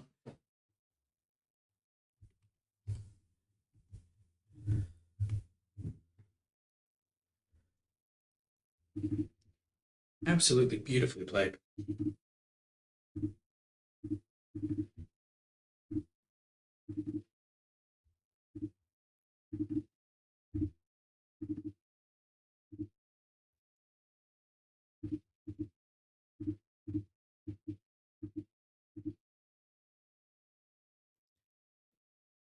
And now randomizing the Tomo cards.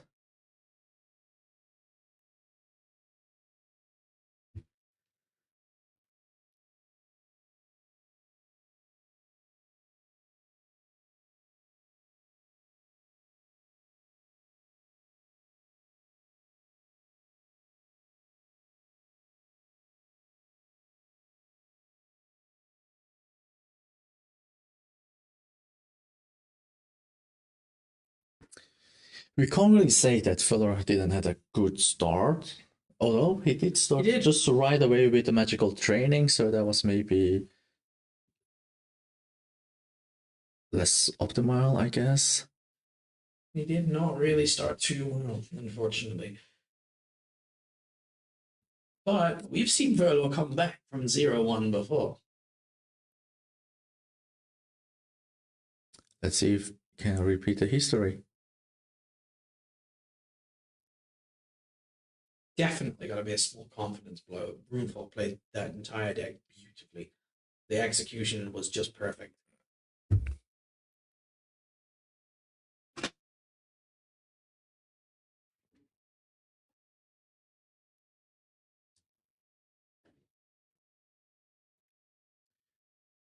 So yeah, so looks like Trace is gonna start first, which kind of makes sense.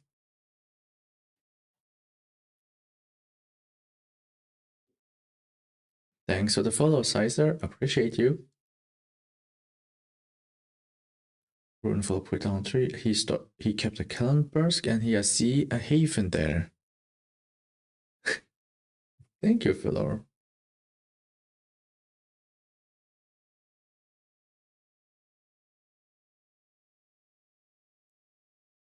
Begin the action. Show me the money. There we go. Okay, so I'm going to start. He put the body first. Yep. Makes sense. Yeah, because reserve cost just costs 1. Oh. Like, no, no, I advance, you stay. Clever move. Oh, I forgot one, I guess.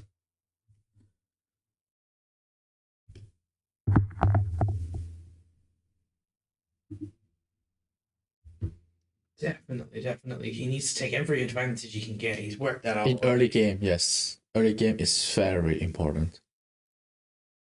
You need to get as much push as you can against Trace before those 5 tokens get on there. And Once the he starts best, flipping. you know, the worst part of all is the best spell against Axiom is not in Izmir. No, no, it isn't. Unfortunately. Imagine if Izmir had a cappella training. Oof. Alright, there's the Haven. He's just gonna take it. He's just gonna take the aggression. That's the fountain mechanic. A little bit late, could have made Haven a little bit cheaper. Magical Trainer, he is going for it. He is going. Out for blood this round. He is absolutely asking for it.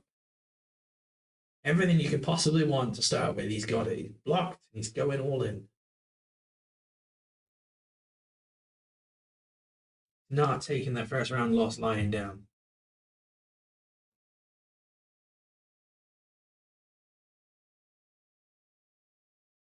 Not forgetting triggers. Professional stream. Has put down another setup for his reserve. That one he will definitely advance. Man, how many resupply triggers are in this deck? It's just every card. It's like, oh yeah, I'm going to also turn over a card. Resupply, here you go. Blah, blah, blah, blah, blah. He sat on 2 cards from resupply and he barely played an actual card.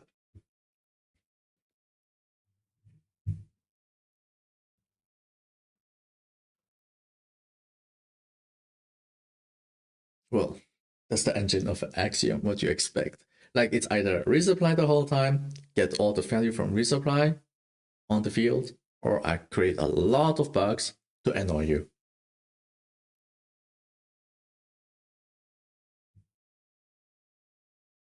Don't let him push you around. Get in and get him.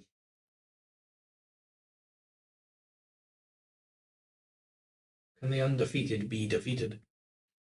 We'll see. Will he live up the curse to be undefeated and win the whole thing? He actually kind of did. Like, normally, if you're undefeated, you're most of the time in the top cut instantly out. Yeah, I have seen that. I saw that last tournament as well. We had somebody was undefeated and immediately defeated in semifinals. Yes. I think that's just perfect. But it does trigger Trace, unfortunately.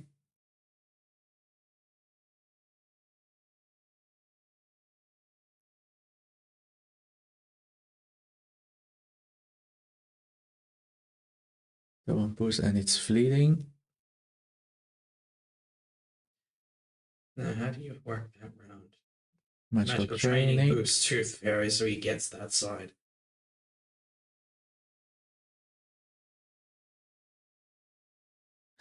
Putting on his fleeting. That's all the mana, I guess. So he's gonna advance. Yeah, double advance for Runefall, 1 advance for.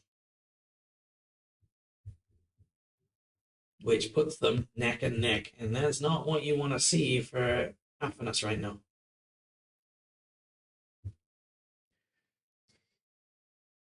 I think after the previous game, neck and neck is still okay. Could have been worse. It really depends what he's going to draw on now, because you definitely need a couple of sabotage points. That 5th token's now coming, so you may as well start sabotaging freely. Yeah, you want to sabotage that one, because that one will resupply and just restock. There we see a Callan Burst and another Haven. Another flipping Haven, but that's good actually right now. Yeah, there we said it. Sabotage. So Runefall is really low on resources.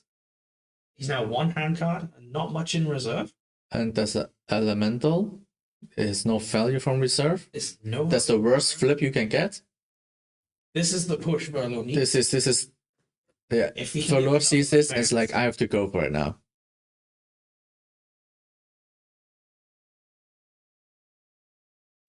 The top deck could be legitimate here. This could be top deck territory.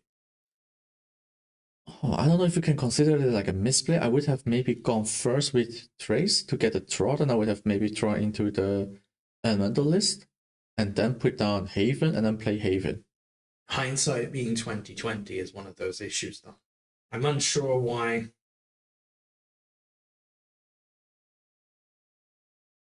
He's trying to get it out of him. He's trying to get it out of him. I wonder if he's got a spell that can off you go the unique, maybe. Yeah, he plays 3, but so far. Off Oh, oh, it's going to be the double. called it. Called it. I was about to say I haven't seen him do a lot of off you go actually, so. The brass bug still goes off, but I think that's not good enough. No, it's a 2/2, so. Yeah, it's going to be fine. That does prevent. So they are on equal foot.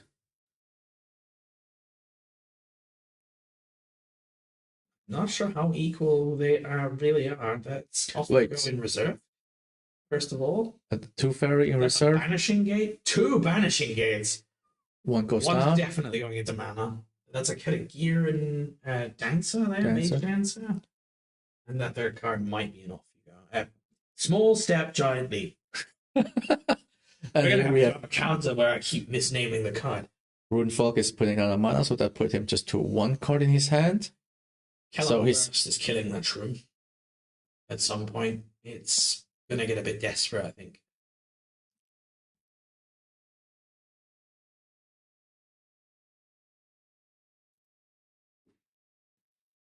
He has 2 Haven set up, so his Yeah, the thing he's is low on cards. He could off you go there, get rid of it for good. But you won't do that before first playing something that can benefit, because Kellon Burst is an issue. Yeah, no, that's why he put down probably Mage Dancer to kind of, bait, see which one you're gonna go. He keeps lucking out into bodies. But this is the thing with Axiom, you don't want. There's Haven again, man. You are reaching the mid game, so you do not want to take too much time, because that's gonna just benefit Axiom. It's the banishing gate. He's going for the banishing gate. No, off you go. Off you go. Okay, yeah, well, you target the reserve. That's gone. Then he gets the 2 boosts. And now we're baiting Kellon Burst. Where is he gonna put the boost though? Where he wins no matter what happens. On at least one side. Because if he kills the alchemist, they both advance. He kills the shroom, only Verlord advances, I think. Yes. No. No. They're tied for mountains, so neither of them advance. So he has no choice. Either no one advance, or they both advance. But you can't let Athanas advance that much. He's getting into small step giant leap territory if he keeps going. Yeah. He went for the both advance. Fair enough. You go for that. Okay. I can. Yeah, I can get on board with the idea. Oh, that's the wrong one. This one, and so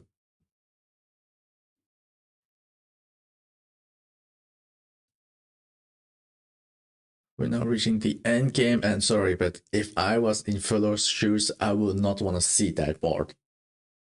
No. I mean, his reserve is fine. And anchored.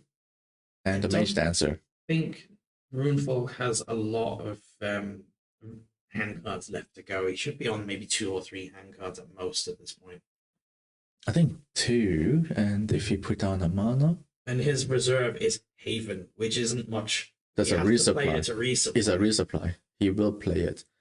Kellon Burst is not what you want to see. It's not what you want to see. Not against Athanas anymore. Helping Hand, remove, and I gain 3 boosts. Thank you. That you have to burst. This is such a good bait. It's such a good bait. This is such a good bait now. You don't get rid of it, he wins that side. He off small step giant leaps next turn. Hey, you called it for once. He's getting his bodies now. He's getting Dr. Frankenstein. Another resupply is gonna happen. Feller needs to rush the game now. He needs to, if he wants to equalize the game state. I think this is mostly checkmate. The fact that this is going to get +3, which is really annoying. Yeah. But we know, no, he's still got a banishing gate in hand, I believe. Is Banshee Gate or is it small step That giant is leap? not the top deck you want to supply either. That's another body that isn't a thing. And now it's checkmate. This is just amazing. This is just like a cheap off you go, like, okay, here, another body. What you gonna do now? That right there is checkmate. Because you kill on burst either one, it doesn't matter. He wins that side regardless. He's still got 4 mana with a helping hand, which means he's going to overboost no matter what happens. Yep. Stargazer. And I don't know if he's got enough mana to kill on burst anymore anyway. If that's his last 2 mana.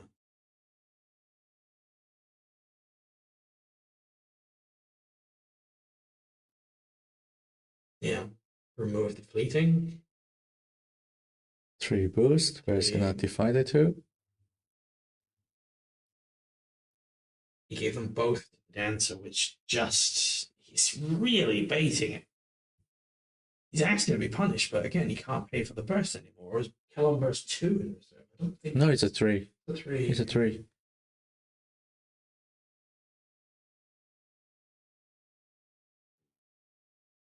It's not enough.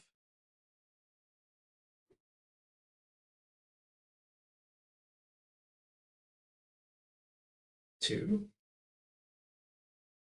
Oh, unique. the unique dancer. Does not much at the moment, but it's a 2-1-0. That might be a double advance. Oh no, he actually got through. And No, not showcasing, sure. showcasing. Yep, I Yep. have. I have small step giant lead next turn. GG. So 1-1. That's what I said. It was absolute checkmate.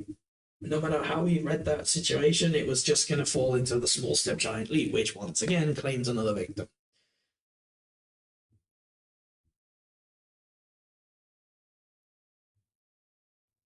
Oh, I think I forgot to change the tonal cards. Oops. Because I was like, huh, it's already done. That's fast. How far are we away from? Oh, they still have 18 minutes to play, which is pretty good. This is a nice final. 1-1. Our semi-final was also a best of 3, full 3 game. Yes. And this is the first loss.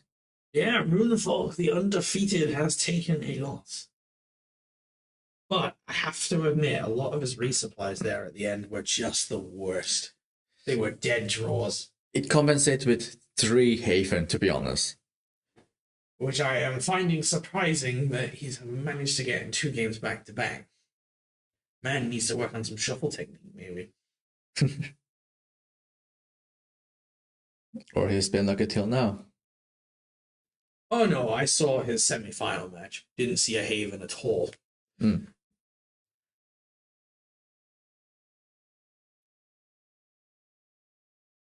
Yeah, that's gonna put everything Drillon needs right on top of the deck. Good cuts.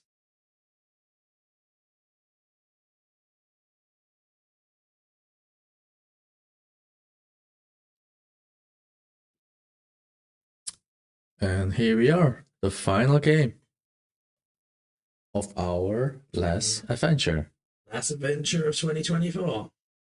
of 2024. Next year, with the Trial by Frost, we see some exciting things. I think we're gonna see many exciting things. New mechanics. Palace opener. Oh, Baba Yaga. Baba Yaga. I'll take the Baba Yaga. That's always A body and a draw card. Not bad. kind of difficult body to get over. He's not going to be able to block the plant with this low cost Axiom cards. And he went for the Haven start, so he's going to lose out. Unless he gets a 1-drop though.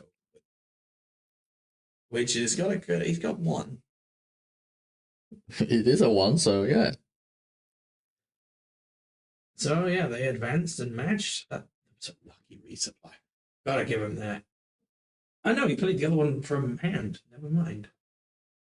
So Yeah, got because he two. could just advance, so why not? I just need to put the right one.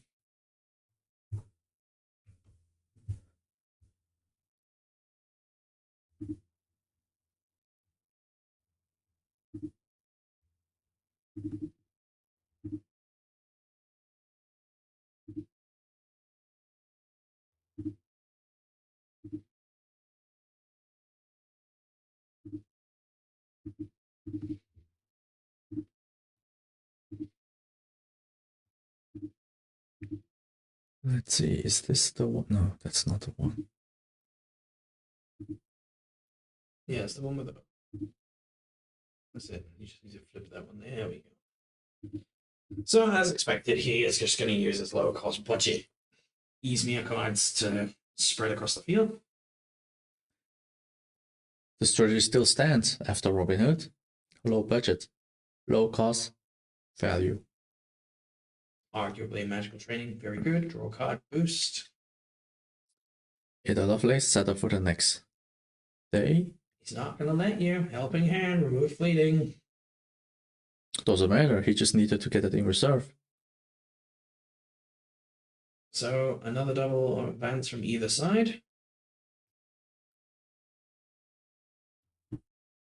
Acts him a little slow on the token uptake.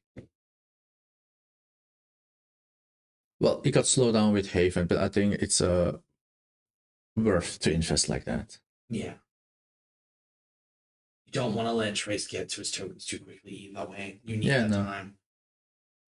And since Fuller has been doing okay with Baba Yaga one body and still having Baba Yaga actually thanks to Helping Hand. Baba Yaga and Helping Hand feels really filthy the way he's been playing it.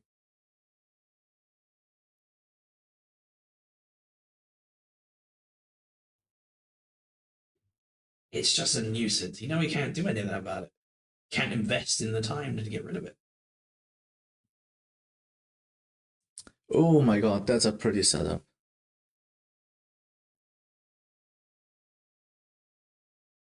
But it might get a bit costly for him now. Depends. Does Valor has a Tooth Fairy? Anything to sabotage it? It's a hasty hit. You got to interrupt the combo, even if it costs you a token. That's two, which two. Oh, it's not. So it is. It's a cadet. He just wants to make sure he can advance at one side.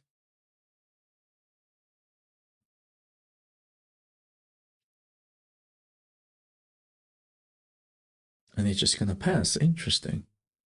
Once again, an advance on both sides. Creeping up to each other.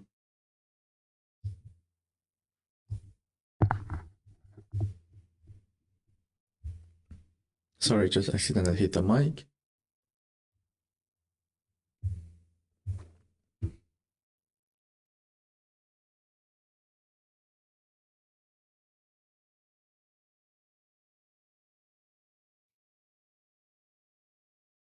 You know what also the best thing is about Altered? The end game is always so close by.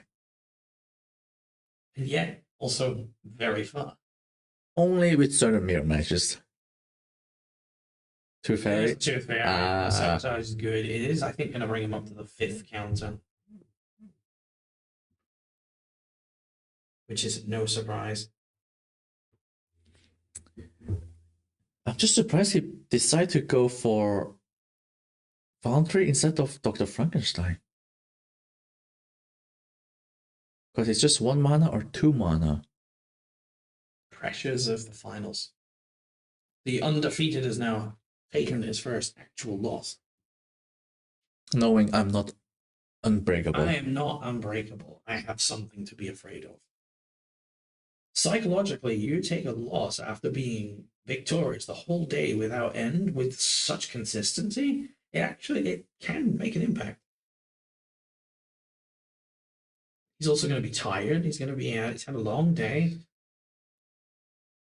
Elemental, so that means he didn't have any cards that can do anything in reserve.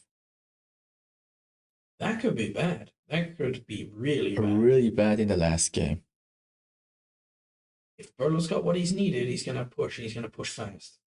And he's gonna go for 2 There's mana. that's what That's I'm a worried dancer. about. Yeah, That dancer is the dancer. star of hell on earth. Because that helping hand now is a I make +3 on something. Yeah, and you don't even care about the fleeting part. You're just like, I just want a +3. That's it. The +3 is always the priority. The loss of fleeting is nice, particularly on anchored cards, and more importantly on seasoned. But he is not playing seasoned cards in his version. No, he decided to go for Ordis Cadets. The odd part is, I know he plays a unique Dorothy Gale that we've not seen at all, and we've had him on. We've seen it. We've seen it in on stream. It was just in the reserve. Yeah, so it's not actually come out to play yet. I'm more interested in the Isidore. Which I don't think is going to come out at all. No, it's too expensive.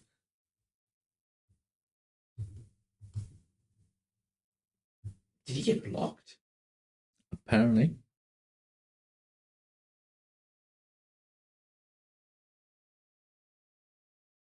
Somehow I don't understand how Runefall came out of that beta.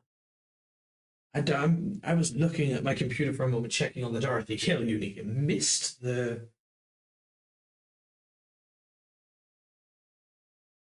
It's also hard to read the map anyway. Yeah, since we're not there, we are not the players, we are not holding on the math. We just know quick search on the potential numbers. Let's start with the obvious. You're going to play that card. Yeah, obviously. That is another. Gallon Burst. I'm not sure if that first card in his hand was a Banishing Gate or a Small Step. Yeah, those two artwork look so similar, it's so confusing. I'm gonna go with, I think it's a Small Step Giant Leap, which is not surprising. He's holding on to one of those. He's gonna go, okay, you remove my rare, I play the unique one. I still think Runefall is running out of things to do. Yeah. The fact that he chose to kill on Burst instead of play a card and start doing basically this. No, the question is also like probably like you said, it's the finals stress. But Magical Training. if you have to look for cards, then I would instantly go use my hero's ability. In this case, draw a card, put one in reserve. And he really opted in the last resort so far. Okay, here we go. So he's going to try and put something in reserve, but depending what he top decks into. And he's going to play just a token. It's not going to be enough to stop him, though. Not yet. That is, however.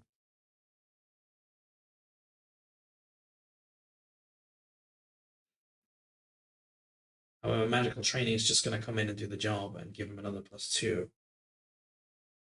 He's got one hand card and nothing in reserve, and everything he's got on the board has fleeting. Yep. So they're both going to advance this turn for sure. And the best thing is, Fedor can be chill about it and be like, it's fine, I can advance, you advance one part. You don't have that spell that can advance on my turn.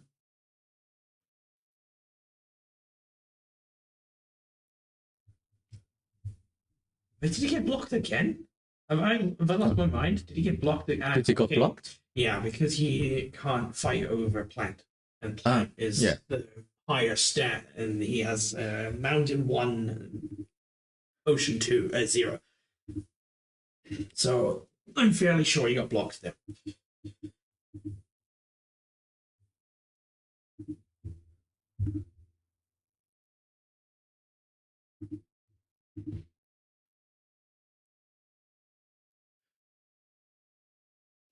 There it is, the second Haven. Despite we saying that Runefolk is not doing so great with hands, he's still ahead. He's still massively ahead, and I'm fairly confident that the reason is just simply the overwhelming force.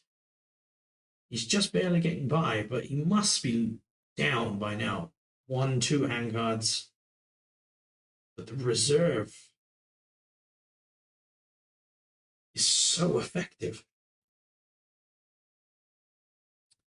Roland needs that double advance and to start dumping everything that he's got. And let's see how much mana do I still have left. Probably 4 or 5. 4. It could be 5. There seems to be the lip of another card right on the edge. Yeah, then it's 5. Because Flo has 6 left. Sneezer Shrew. Demanding an answer at this point.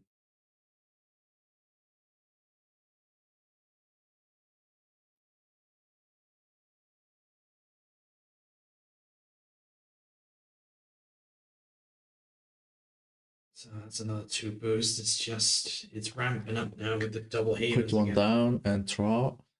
He's got the bodies. He somehow held on through the sheer force of resupply. Yep. For a moment, it didn't look as After, no. Off you go. You got the discount from the discard effect. Okay.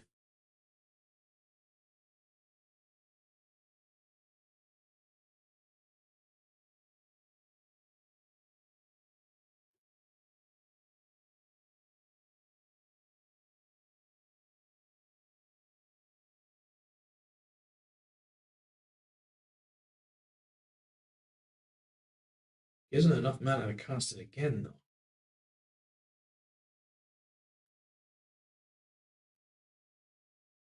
3 mana. You can play Dr. Frankenstein. That's gonna be like a 5/5 for 2 cost. Oh, it's a 3 cost? Dr. Frankenstein? Oh yeah, it's a 4/3. Do you hardcast? Off you go. Get rid of it. Alice. Alice. That's a I 2, 2, don't think 3. he has the mana at all. I think he had 3 mana, and that was just me miscounting. The green sleeves can be a bit misleading. So he couldn't cast Off You Go again. No. Otherwise, I would have put the boosts on the Alchemist.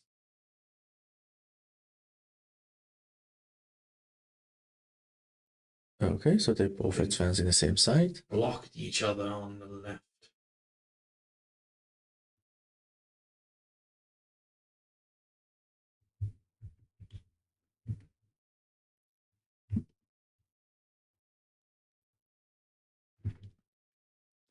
They are 3.5 minutes away from timeout. I don't think it's going to be necessary, as the extra day they would get to play is going to resolve this either way.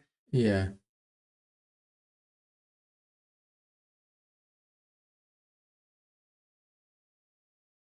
He really discarded for mana instead of holding on to it. I thought he'd hold on to the extra card. Get 1 boost. Now, this is the moment that Feller needs a big turn. If not, then the game has been set. But he basically needs to win the double advance and then have small step giant leap in hand. Exactly. Just feel it and go, yeah, it's done. So this is it. If he can win both advances, we know he has a small step giant leap in his hand. That's a fact. So game's his if he pulls the double advance now. But if Runefall wins in any way, shape, or form, he advances completely. Well, the good thing is the unique in the reserve on Runefolk has no much of impact in the game.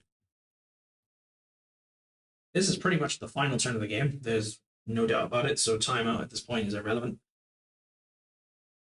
Because if Valor double advances, he small step giant leaps in the timeout turn.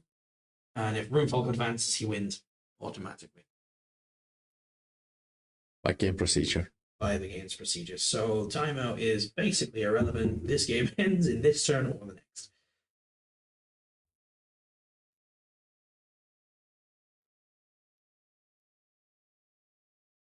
Tap 3. So I'm going to terminate that timeout. I don't want it. Yeah.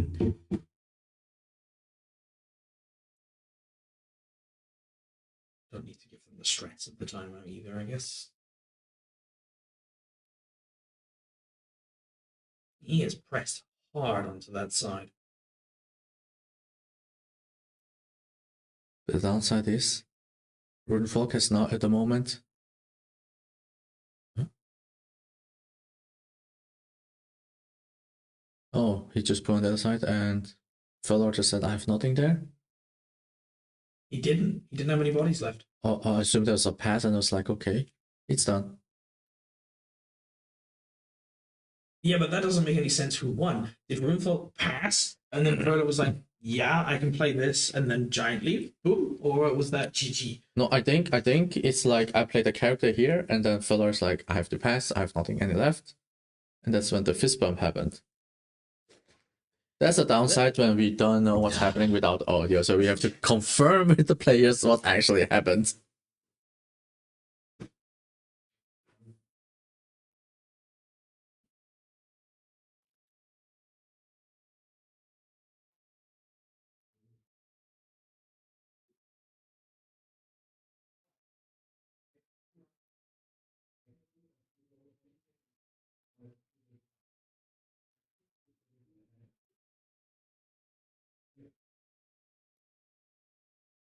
But that's what I assume is gonna happen like that.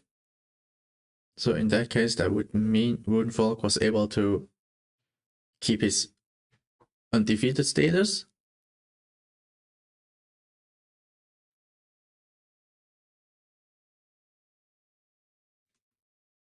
So it's as we predicted. He had no more bodies to play on the left side and not enough mana to off you go anything anyway. And Runeful had 7 mana remaining with a bunch of bodies he could have played.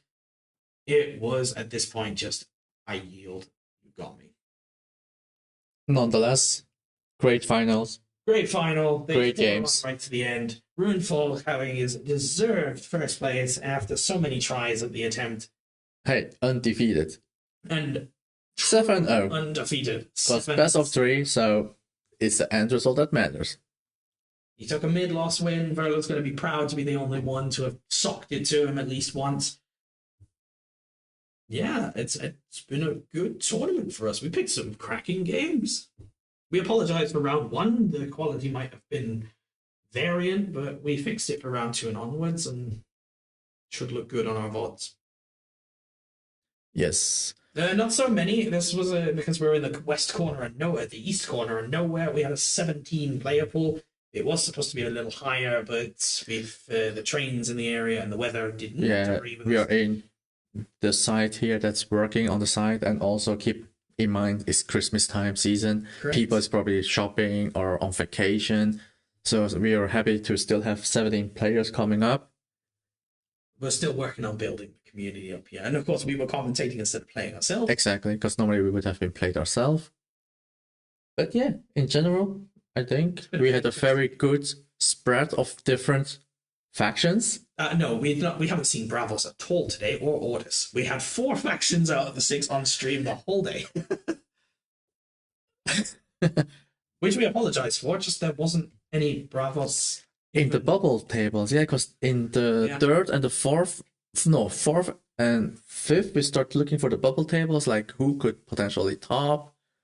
We will point out that the highest placed Ortis deck today was 11th out of the 17. Yes. And Bravos was 8th or 9th. So they were not within our usual streaming range, unfortunately. We didn't catch them in round 1 when we randomly selected a pair. So, yeah, the meta shift since Robin Hood was errated. I'm going to say errated and not banned. Has been. You see the impact. The impact is huge, but I did expect Athamas to come forward anyway and be a dominant force, but the traced decks were already good, just Robin Hood made them difficult. Yeah, the thing was like the few tournaments we had was won by Ortis thanks to Robin Hood partly. If not, then I would have thought Axiom would have won. Muna made it to top 4.